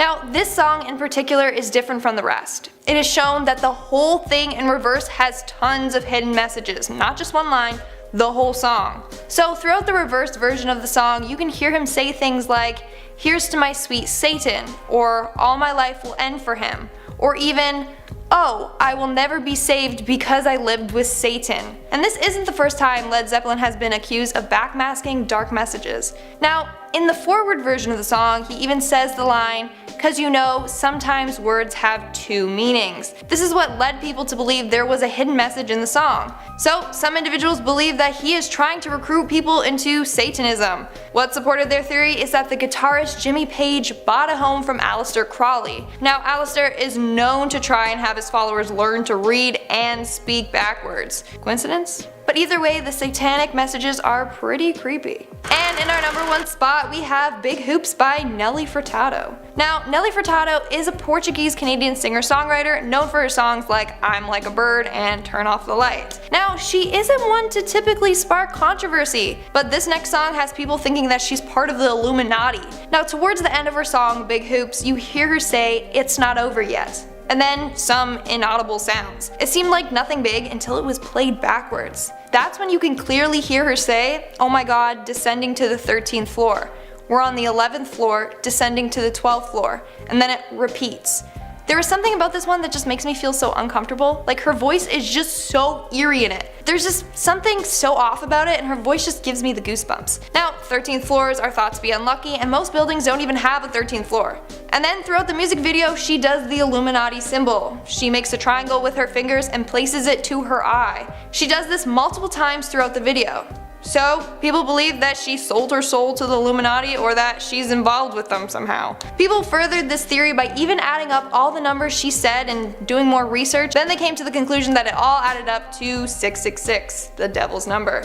Now, that one is kind of reaching. Like, I too could make up some bogus math equation like, oh, she has 2 eyes and she's wearing 4 bracelets, so that makes 6 and her favorite number is 6. So you see, like, I could just make it up too. So that probably just was a coincidence, but the reverse message just really creeps me out. Starting off this countdown, we have the married couple's parents. This story surrounds a couple named Stephen and Helen Lee. A couple of years ago, the pair got engaged when they learned something very freaky about their families. While going through family photos during their engagement party, they found photos of their parents together. Turns out that Stephen's father and Helen's mom had actually dated and were set to get married in Korea in the 1960s. But their parents' disapproved, so they didn't. Had they not disapproved, the couple would have never been born. Not only that, but what are the odds that they got together after their parents had already gotten together? Kinda awkward if you ask me.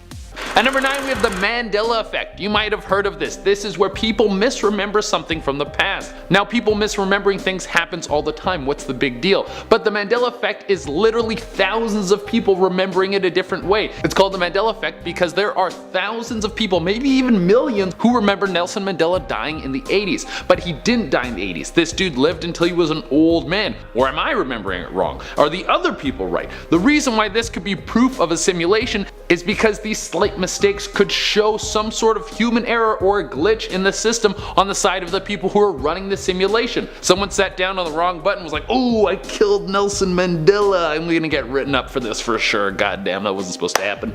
At number 8, we have deja vu. If you haven't seen The Matrix, then what are you doing with your life? It's not only one of the most amazing movies that showcases what could happen if AI gets out of control, but it also is one of the greatest action movies of all time. And there's a 4th one coming, so you need to catch up on everything. Now, The Matrix was one of the first movies to showcase the simulation idea, and evidence of The Matrix or something changing in The Matrix was deja vu. If you saw something repeat itself, it meant that you were in the simulation and that things were about to get crazy. Now, how does this translate to the real world? What if The Matrix wasn't so much a movie, but it was a message? What if the people outside of the simulation wanted us to figure it out? And see if any people would use the hints laid throughout the movie as a way to actually break free from this digital prison.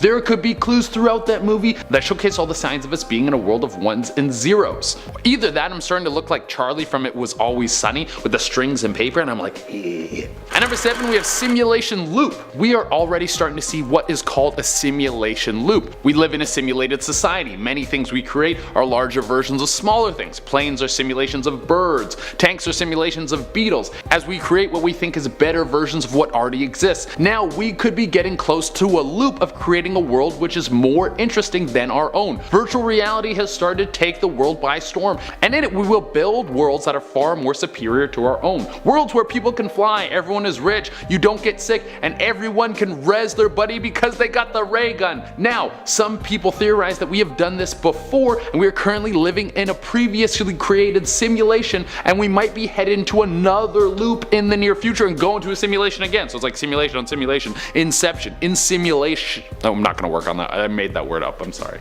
At number 6, we have the double slit experiment. This was an experiment where you take a panel of copper plate with 2 slits in it and then you fire electrons at it to see how the electrons interact on the other side. Do they move through in waves or particles? The first time this experiment was performed, the electrons seemed as though they were moving through in particles. The scientists wanted to see this in action, so they set up a device to observe this. And when the electrons were under observation, they moved in waves. So they did the test again without the observation simulation and they went back to particles, meaning that the electrons would change how they interacted based on whether or not they were being observed. If this was a simulation, much like a video game, the processing power would increase on certain areas when you were looking at them, which would explain how this changed the electron activity. Obviously it's probably a lot smarter explanation than that, but I'm going with the simulation one because I am not smart.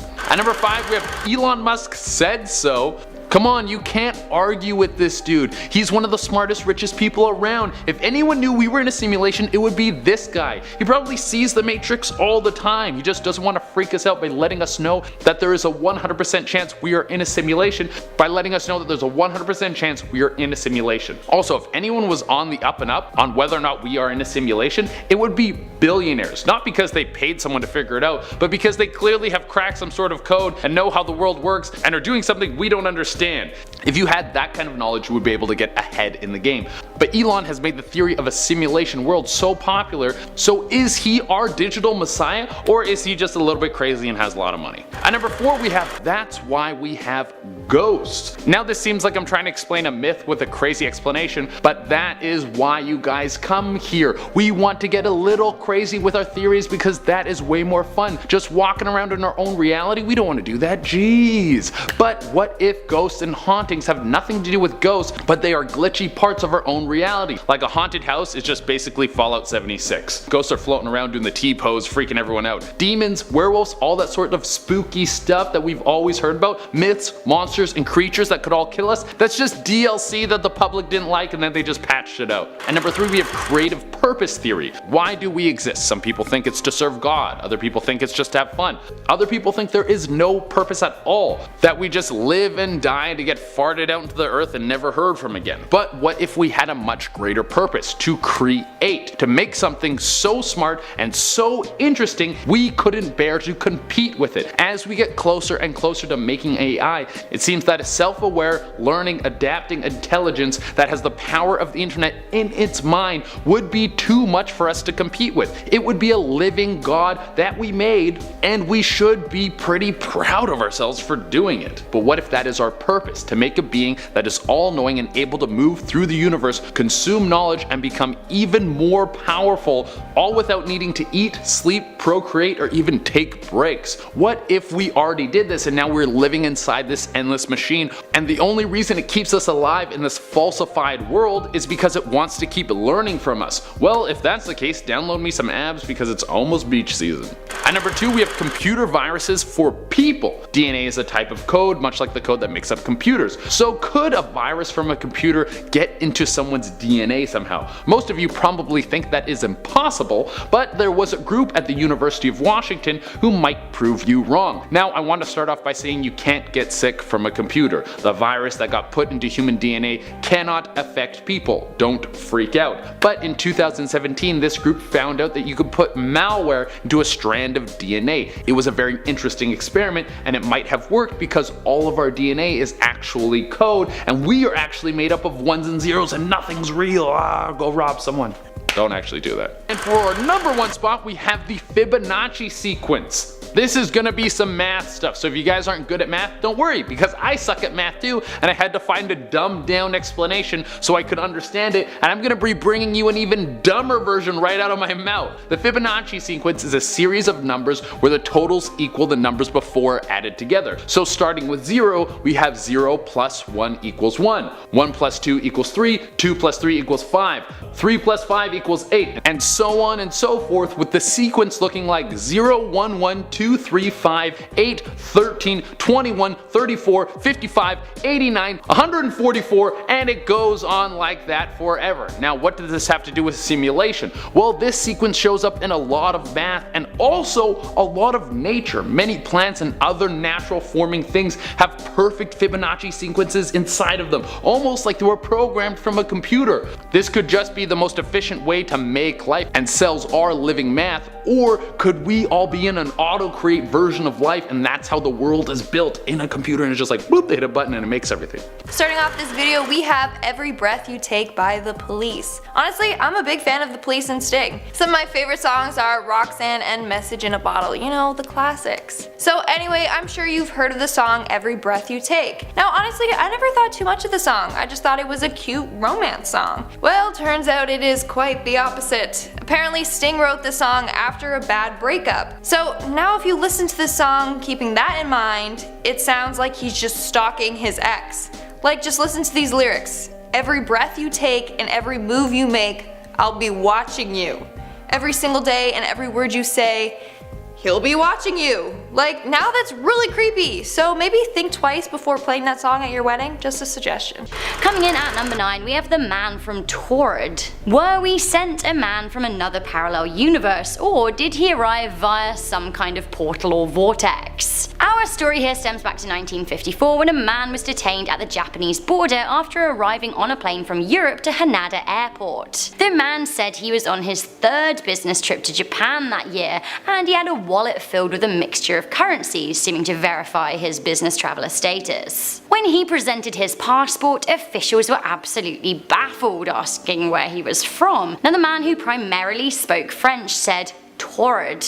Where is this mystery place?" He showed his passport again and the stamps that supported his travels. The only thing is, nobody had ever heard of Torrid. The company he was travelling to said that they'd never heard of him, and he was carrying a checkbook to a non-existent bank. When he was asked to point out Torrid on the map, he pointed to where Andorra is today and seemed confused and offended to be told that it's not a real country. He was detained in a hotel overnight while Japanese authorities decided what to do with him, but by morning he disappeared. Did he accidentally walk through a portal to another universe? Maybe. Coming in at number 8, we have the Bernstein-Bears phenomena. Also called the Mandela effect, the Bernstein-Bears phenomena claims to prove the existence of parallel universes with subtle differences. People vehemently claim that the Bernstein-Bears were spelled with an E and not an A, and honestly, I for one absolutely thought that the Looney Tunes were the Looney Tunes until I watched a video on the phenomena last year, and now I'm straight up convinced that I'm living in the wrong universe, as it is clearly Looney Tunes. They're cartoons. This new world doesn't make any sense. Some people out there are also adamant that Nelson Mandela died in prison in the late 1980s, which is more than just a slightly altered timeline. It's not just spellings here, this is a pretty major parallel universe event. Coming in at number 7, we have Deja Vu. Deja vu, a glitch in the Matrix, or a signal from a parallel universe. While both seem as likely as one another, it is thought by some that the weird moments where we feel like we've been or experienced something before are actually signals that something key is happening in our parallel lives.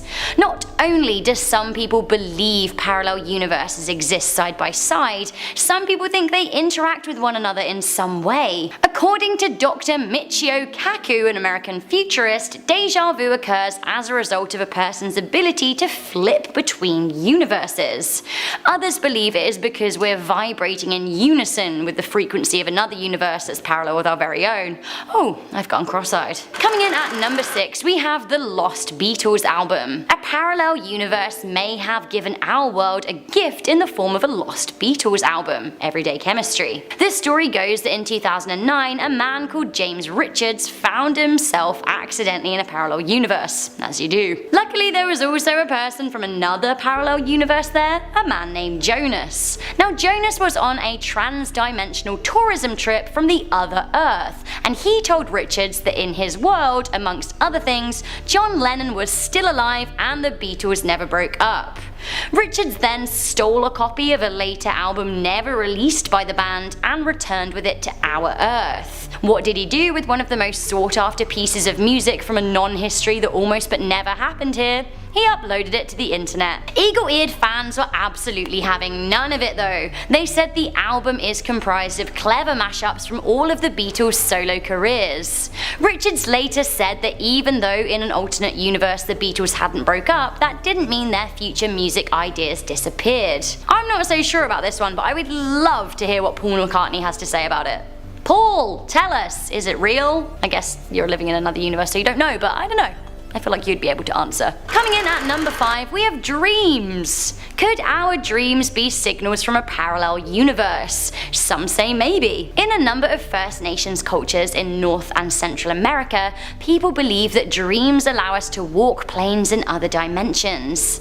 Their reasoning is that dreams take place in colour and can include all of their senses. They think that when you're in a dream, you are in another world, perhaps a world you already exist in. If you're doing something strange in your dream, maybe it's a sign that actually you live a far stranger life somewhere else. Coming in at number 4, we have the bruise. Anyone else here bruised like a peach? Just me? Me? And the universe. In 2010, along with a team of researchers, Stephen Feeney of the University College in London announced that he had discovered patterns in the radiation background left over from the Big Bang. Now this seemed to suggest that our universe bumped into not 1, not 2, but 4 other universes and was left bruised. Okay, what is the plural of universes? Universi? Universi? Universi. Also, from the bruising, further researchers in California think that it is clear that this leads to some kind of like bubble universe theory, which maybe I can get on board with. Maybe Men in Black got it right when they imagined us all as marbles in a big bag. Coming into number 3, we have the cold spot. In 2004, astronomers found something that baffled them, an unusually cold area of space. The area is 1.8 billion light years across and much colder than its surroundings. The area also contained 10,000 less galaxies than in other areas of a similar size studied in space. A researcher from Durham University in the UK believed that the spot could be evidence of a multiverse. They said it seemed as if a parallel universe smashed into ours, affecting it like a car pile-up on the motorway would, only they're calling it a cosmic shunt. They believed the impact was so vast it pushed energy out from a big region of space, therefore creating the cold spot. It's hard to get your head around, but that is what they think. Coming in at number 2, we have City in the Sky. In October 2015, Chinese TV went wild when thousands of residents in 2 areas of the country reported seeing a huge floating city in the clouds. Puzzled onlookers saw skyscrapers in the clouds and believed that they were seeing a ghost city or the colliding of our reality with a parallel universe. The phenomenon occurred in both Guangdong and Jiangxi, with some believing it was the beginning of an alien invasion. The images were caught on camera for the world to see and promptly went viral across the rest of the globe. So what on Earth or above Earth is going on? Well, even though it looks like a city in the clouds to you and me, apparently it is an optical illusion called Fata Morgana, which is the natural mirage. So that is what a lot of scientists are saying anyway, but other people are convinced it's a sign of a parallel universe or even a window to another world. Finally, coming into number 1, we have black holes. The theory of loop quantum gravity suggests that there is no point of singularity in a black hole, rather they're simply folds in the universe. Everything we know about quantum physics tells us that information is never lost, that energy can't be created or destroyed, so perhaps black holes don't suck and destroy, maybe they suck and create. A lot of scientists are dabbling with the idea that black holes are indeed folds or portals to an older part of the universe. Professor Stephen Hawking gave a lecture in 2015 wherein he discussed how it may be possible to come out of the other side of a black hole.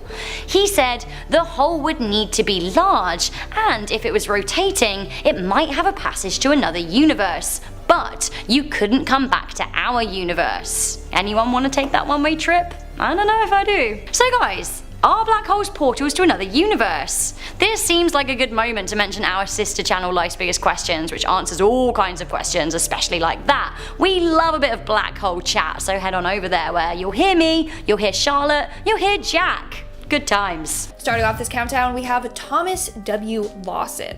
Thomas W. Lawson was a British stockbroker who in 1907 published a book called Friday the 13th.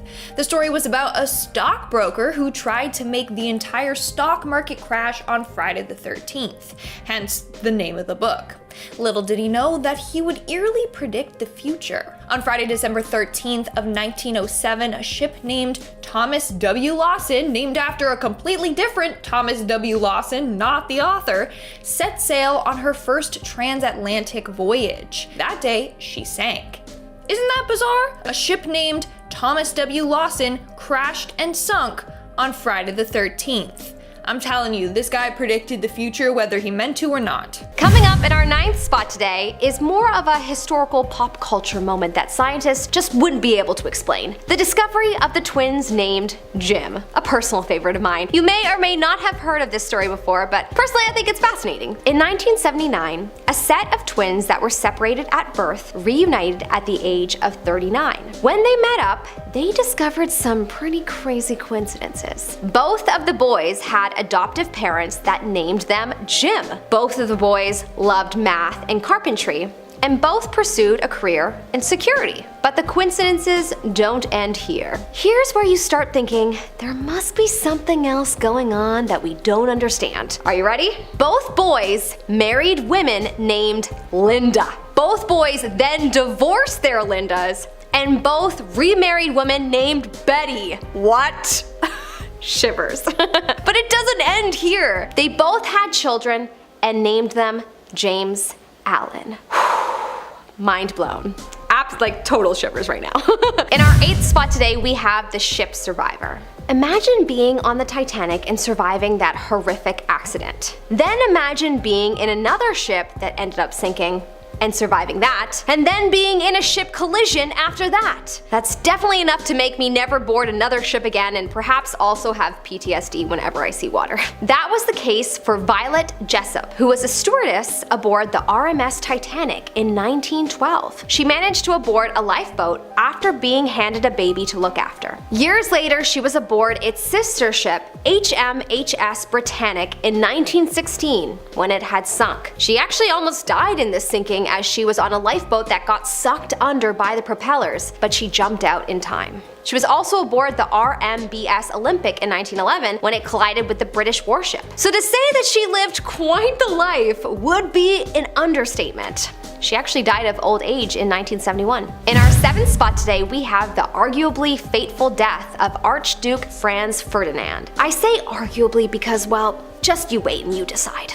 Yet another story that I hope you learned in history class, the assassination of Franz Ferdinand and the beginning of World War II. You may have learned that he died after an attack on his car, but you may not know that the bomb that was meant for his car actually hit the car behind him and the attempt failed, and Ferdinand was able to get away unscathed. The assassins, we can imagine, were probably feeling hangry, due, of course, to this failed attempt and most likely hunger, as they then decided to stop at a nearby cafe for a sandwich. The Archduke, probably thankful to be alive, dashed off and continued on to safety when his driver took a wrong turn and ended up in front of the sandwich shop. The assassin saw him, shot him and his wife, and thus began the whirlwind of World War II. Makes you think that perhaps he was fated to die, or maybe he was just having a really bad luck day. I would love to know your thoughts in the comment section below. In our 6th spot today, we have the deaths of Thomas Jefferson and John Adams. In 1775, Thomas Jefferson and John Adams became good friends fast. They worked together to draft the Declaration of Independence, and they also spent time together as diplomats for the US in Europe. They had a falling out in 1801 when Jefferson became president over Adams, and they didn't reconcile until 1812. On July 4th, 1826 though, the day that America declared its independence 50 years prior, Thomas Jefferson passed away. But what's interesting is that John Adams, in another state, was on his deathbed, only to say the words, "Thomas Jefferson survives," and then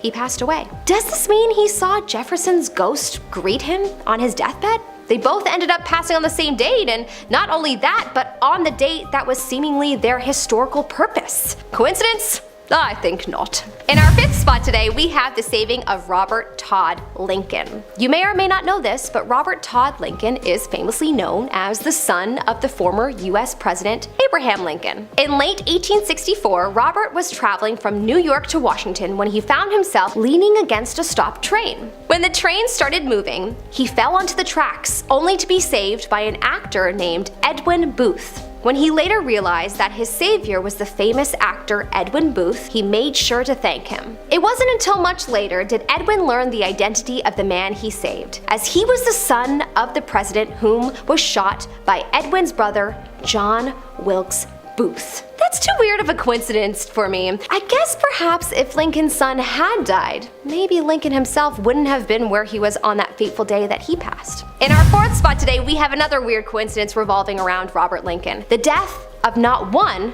not two, but 3 American presidents occurred right in front of him. Highly sus, Robert.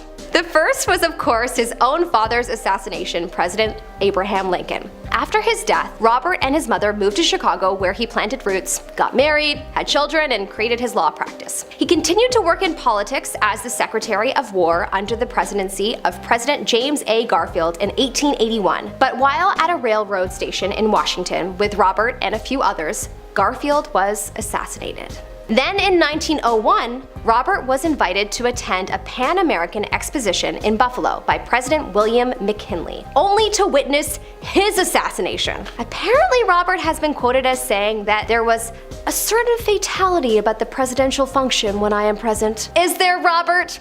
Or did you perhaps concoct the death of your father with your savior Edwin Booth and his brother John, and then perhaps all these other incidences after? In our third spot today, we have the Comet family. It is said that your odds of being killed by a comet is 1 in 1,600,000, so not very high. You're more likely to be hit by lightning, and even that is 1 in 500,000. And so of course, on top of these odds, no one would expect that a comet would hit the home of a French family named, can you guess? Comet, or Comet. I love the French.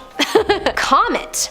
What are the odds? Probably in the trillions. Thankfully, nobody in the family was hurt, and they now have their very own space rock as a souvenir. Life is so funny and weird.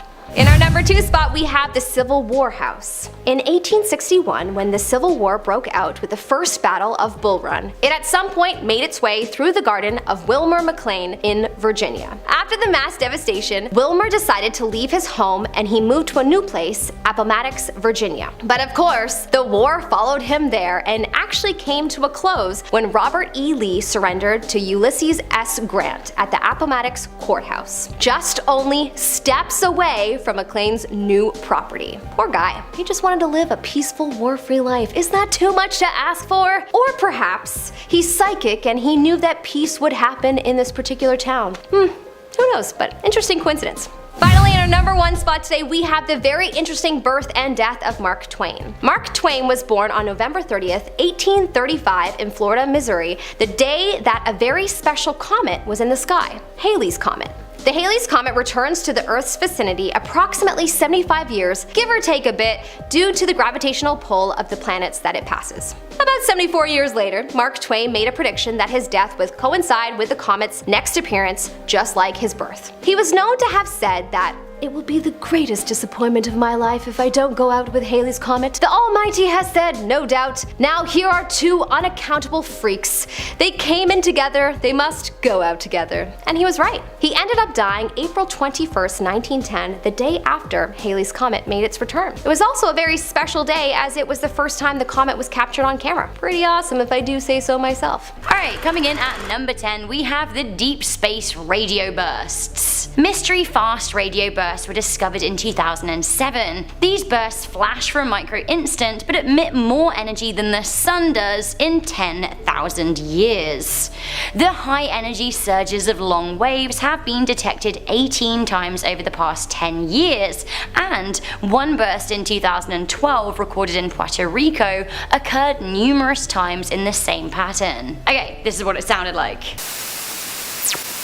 After fierce debates and a lot of head scratching, the source of the sound was traced to a microgalaxy 3 billion light years away from Earth. A lot of theorists have concluded that the sound is a space signal from another world, or a parallel universe looking to get in touch. Coming in at number 9, we have There's My Wife. When do you think you're gonna meet your soulmate? Well, for some of us it's never gonna happen, so stop waiting and start getting really good at Call of Duty or something, because it's going to be a lonely existence. But for some other people, they might have already met the person that they're going to spend the rest of their life with, but they just don't know it yet. This was the very situation that happened to Amy Maiden and Nick Wheeler. The two of them are married now, but right before they were set to elope, they decided that they would go through some old family photos. Most of them were probably a nice hit of nostalgia, as most family photos are, but there was one that was particularly interesting. There was one of Nick on a summer vacation with his family when he was a kid. He was on the beach with his brothers and sisters, and in the background of the photo is Amy. What the hell? How is this possible? Is one of them a time traveler who was sent back in time to rewrite history by falling in love with the other? Well, no, it wasn't that sinister. Actually, Nick's family was on vacation in the town where Amy grew up,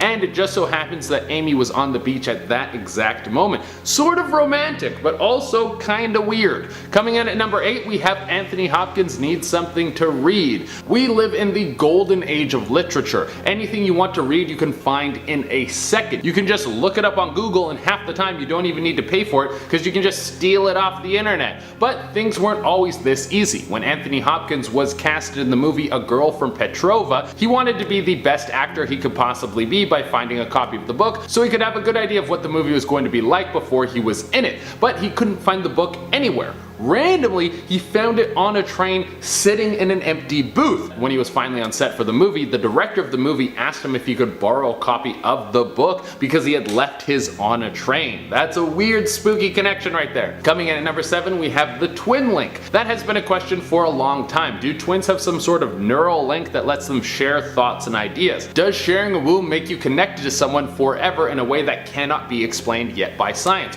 Well, no matter what your opinion is on this story is very strange. James Lewis and James Springer had a very strange thing happen to them when they were 39 years old. They found out that they had been separated at birth and were twins. Their mother gave up the two babies and they ended up in different homes. The weird thing is they both ended up with the name James. Then later in life they both became police officers. Both of their second wives were named Betty. Both of them had a son who they also named James, and they both had a dog named Toy. Now in the infinite universe, maybe this is just par for the course, and there's nothing going on here other than a roll of the die hitting the same number over and over. Or maybe twins are actually connected through some sort of psychic force. Coming in at number 6, we have My Buddy Umberto. Alright, this one is super freaky and I'll give you the whole story, but for it we have to travel back to the year 1900 on the day of July 28th. This was the day before the King of Italy, Umberto I, was assassinated. I would never want to be king because it seems like everyone is just trying to kill you all the time. Well, on this day Umberto went to a restaurant to hang out and get a little food, and he met a dude who looked just like him. He went up and talked to this guy, and it turns out that this guy was born on the same day as him,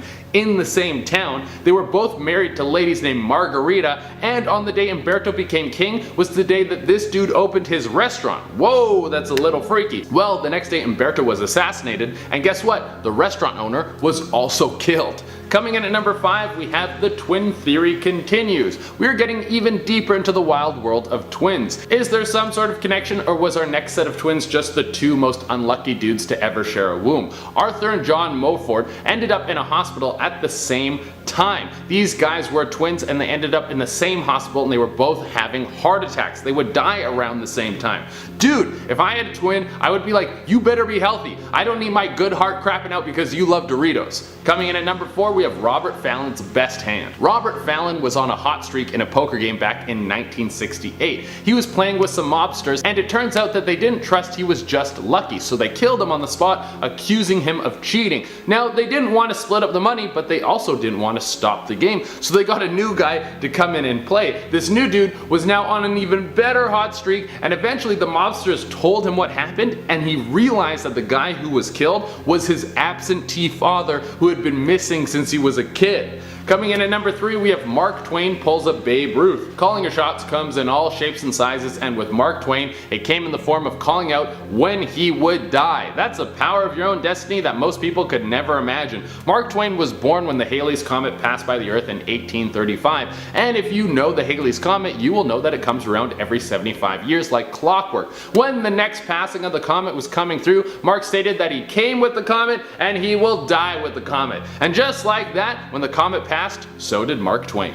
Coming in at number 2, we have the Tyranny Curse. This is one of the strangest coincidences I could find. This is all tied to the construction of the Hoover Dam. The thing is, the scouting and construction of the dam spanned from the 1920s into the 1930s, and a lot of people died in the process. The first person who died was a guy named J.G. Tyranny, and the last guy who died was Patrick Tyranny. The spooky thing is that Patrick was J.G.'s son. So their deaths were the opening and closing ceremonies for the dam in the darkest way. Coming in at the number 1 spot, we have the narrative of Arthur Gordon Pym of Nantucket. This is a famous book by Edgar Allan Poe, and it's about a boat that sinks and then a bunch of people on board get stranded and they have to eat one person from the boat. A pretty grim story, and it should be no surprise coming from Poe. But here's the thing. 46 years after this book came out, a boat by the same name went down and the people on board got stranded and they were forced to eat someone on board who was named Richard Parker. Now the crazy thing about this is the person who got eaten in EAP's book was also named Richard Parker. Yeah, that's kind of freaky. Coming at number 10, a leading Nazi was on a last-minute vacation during the D-Day landings. A huge British wartime victory could have been very different if a German field marshal hadn't chosen that exact time to take his wife away. During the Normandy storm of 1944, Erwin Rommel, known as Desert Fox, decided to take his wife on a surprise trip for her birthday. He was a key strategist and a military tactician, and had he been in Normandy, things could have turned out very differently. The scary thing about this coincidence is how different the world could be right now if the Allies lost the battle. Moving on to number 9, we have the start and end of America's Civil War. In July of 1861, Wilmer McLean's Virginia home was involved in the first battle of Bull Run.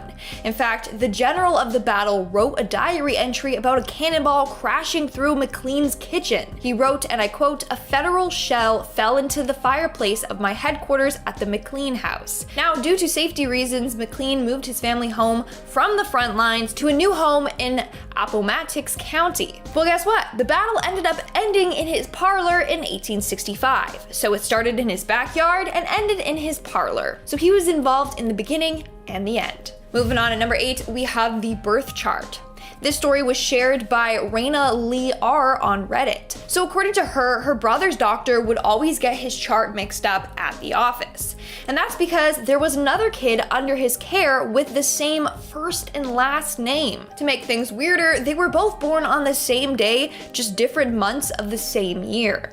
And their mothers had the same name. What are the odds of that? I'll be saying that a lot in this video, so get used to it. But for someone to have the same first and last name as you, it's absolutely wild. And the same doctor. I just hope that they met and became best friends. Coming in at number 7, we have the Marks. This story was shared by Pata95Nishta on Reddit. And this story is about to blow your mind. So according to her, her best friend from elementary school has 3 sisters. All 3 sisters grew up to marry engineers. Not only that, but all of their husbands were named Mark. And her best friend, I guess, followed this tradition because when she got older, she also married an engineer named Mark. What are the odds that all husbands' names were Mark and all of them are engineers? This is wild to me. Like, did the sisters do that on purpose? Are all engineers just named Mark? Also, that must be so confusing at family get-togethers and dinners. In our 6th spot, we have the meteor. So it said that the odds of being hit by a meteor is 1 in 840 million. So the odds of this happening are very, very, very slim. It's next to impossible. Well, the impossible happened to a family in France.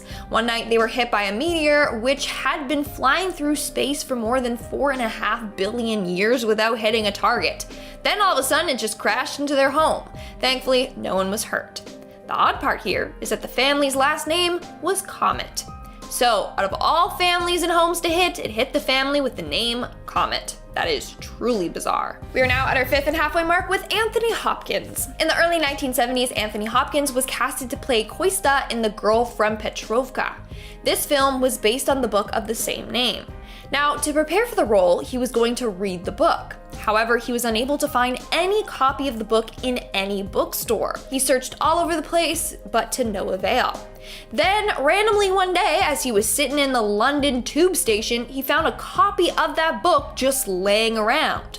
Not only that, but when he opened the book, he found that it was signed by its author. Literally, the universe brought him what he was looking for. What are the odds of someone leaving that book behind and then Anthony finding it? The very book he was desperately looking for. Coming in at number 4, we have the close calls. In 2014, Dutch cyclist Martin de Jong had plans to head from Amsterdam to Kuala Lumpur. He was scheduled to be on Malaysia Airlines Flight 17. But before his flight, he bumped his ticket up to catch a later flight because it was cheaper. That is the airline that was shot down while flying over eastern Ukraine. All passengers lost their lives. That's not all. In March, he had a flight from Kuala Lumpur to Beijing. Again, he decided to bump his ticket up at the last minute to get a cheaper deal. And it's a good thing that he did. He was scheduled to be on Malaysia Airlines Flight 370, the one that disappeared, never to be seen again. So Martin escaped death twice, all because he wanted a better deal and saved some money.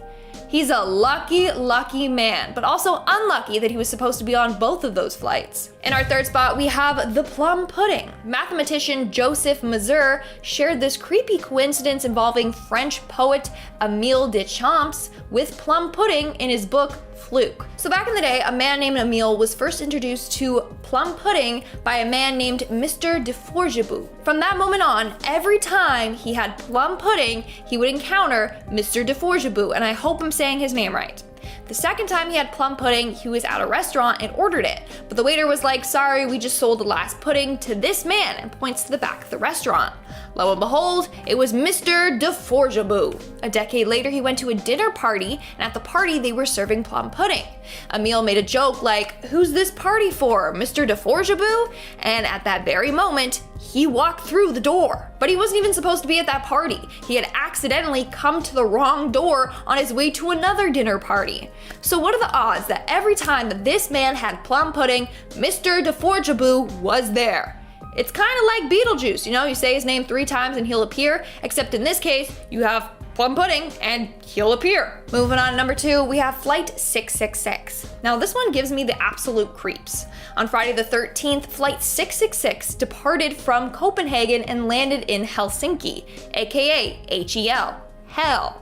Let me say that again for you. Flight 666 flew to hell on Friday the 13th. I don't know about you, but if I was scheduled on that flight, I would cancel immediately. I ain't taking no chances. But thankfully, the flight landed safely in Helsinki. Thank gosh it did, because that seems like one cursed flight. It's plain creepy how it lined up exactly like that. Pun intended. Get it? Plain creepy. And in our number 1 spot today, we have the prediction of James Dean's death. On September 30th, 1955, James Dean died in a car accident. He was only 24 years old. And it seems like a man named Alec Guinness actually predicted this would happen. He warned Dean and said, and I quote, "If you get in that car, you will be found dead in it by this time next week." A week later, Dean was involved in a terrible car accident and he sadly lost his life. In fact, Alec had said that the car was sinister, and I think he's right. Later, parts of the car were recovered and resold and placed into other cars. All the car owners who had parts of James Dean's car were also involved in deadly crashes. Not only that, but the mechanic working on the car died after the car rolled off the back of a truck and crushed the legs of the mechanic. So Alec was onto something here and tried to warn Dean.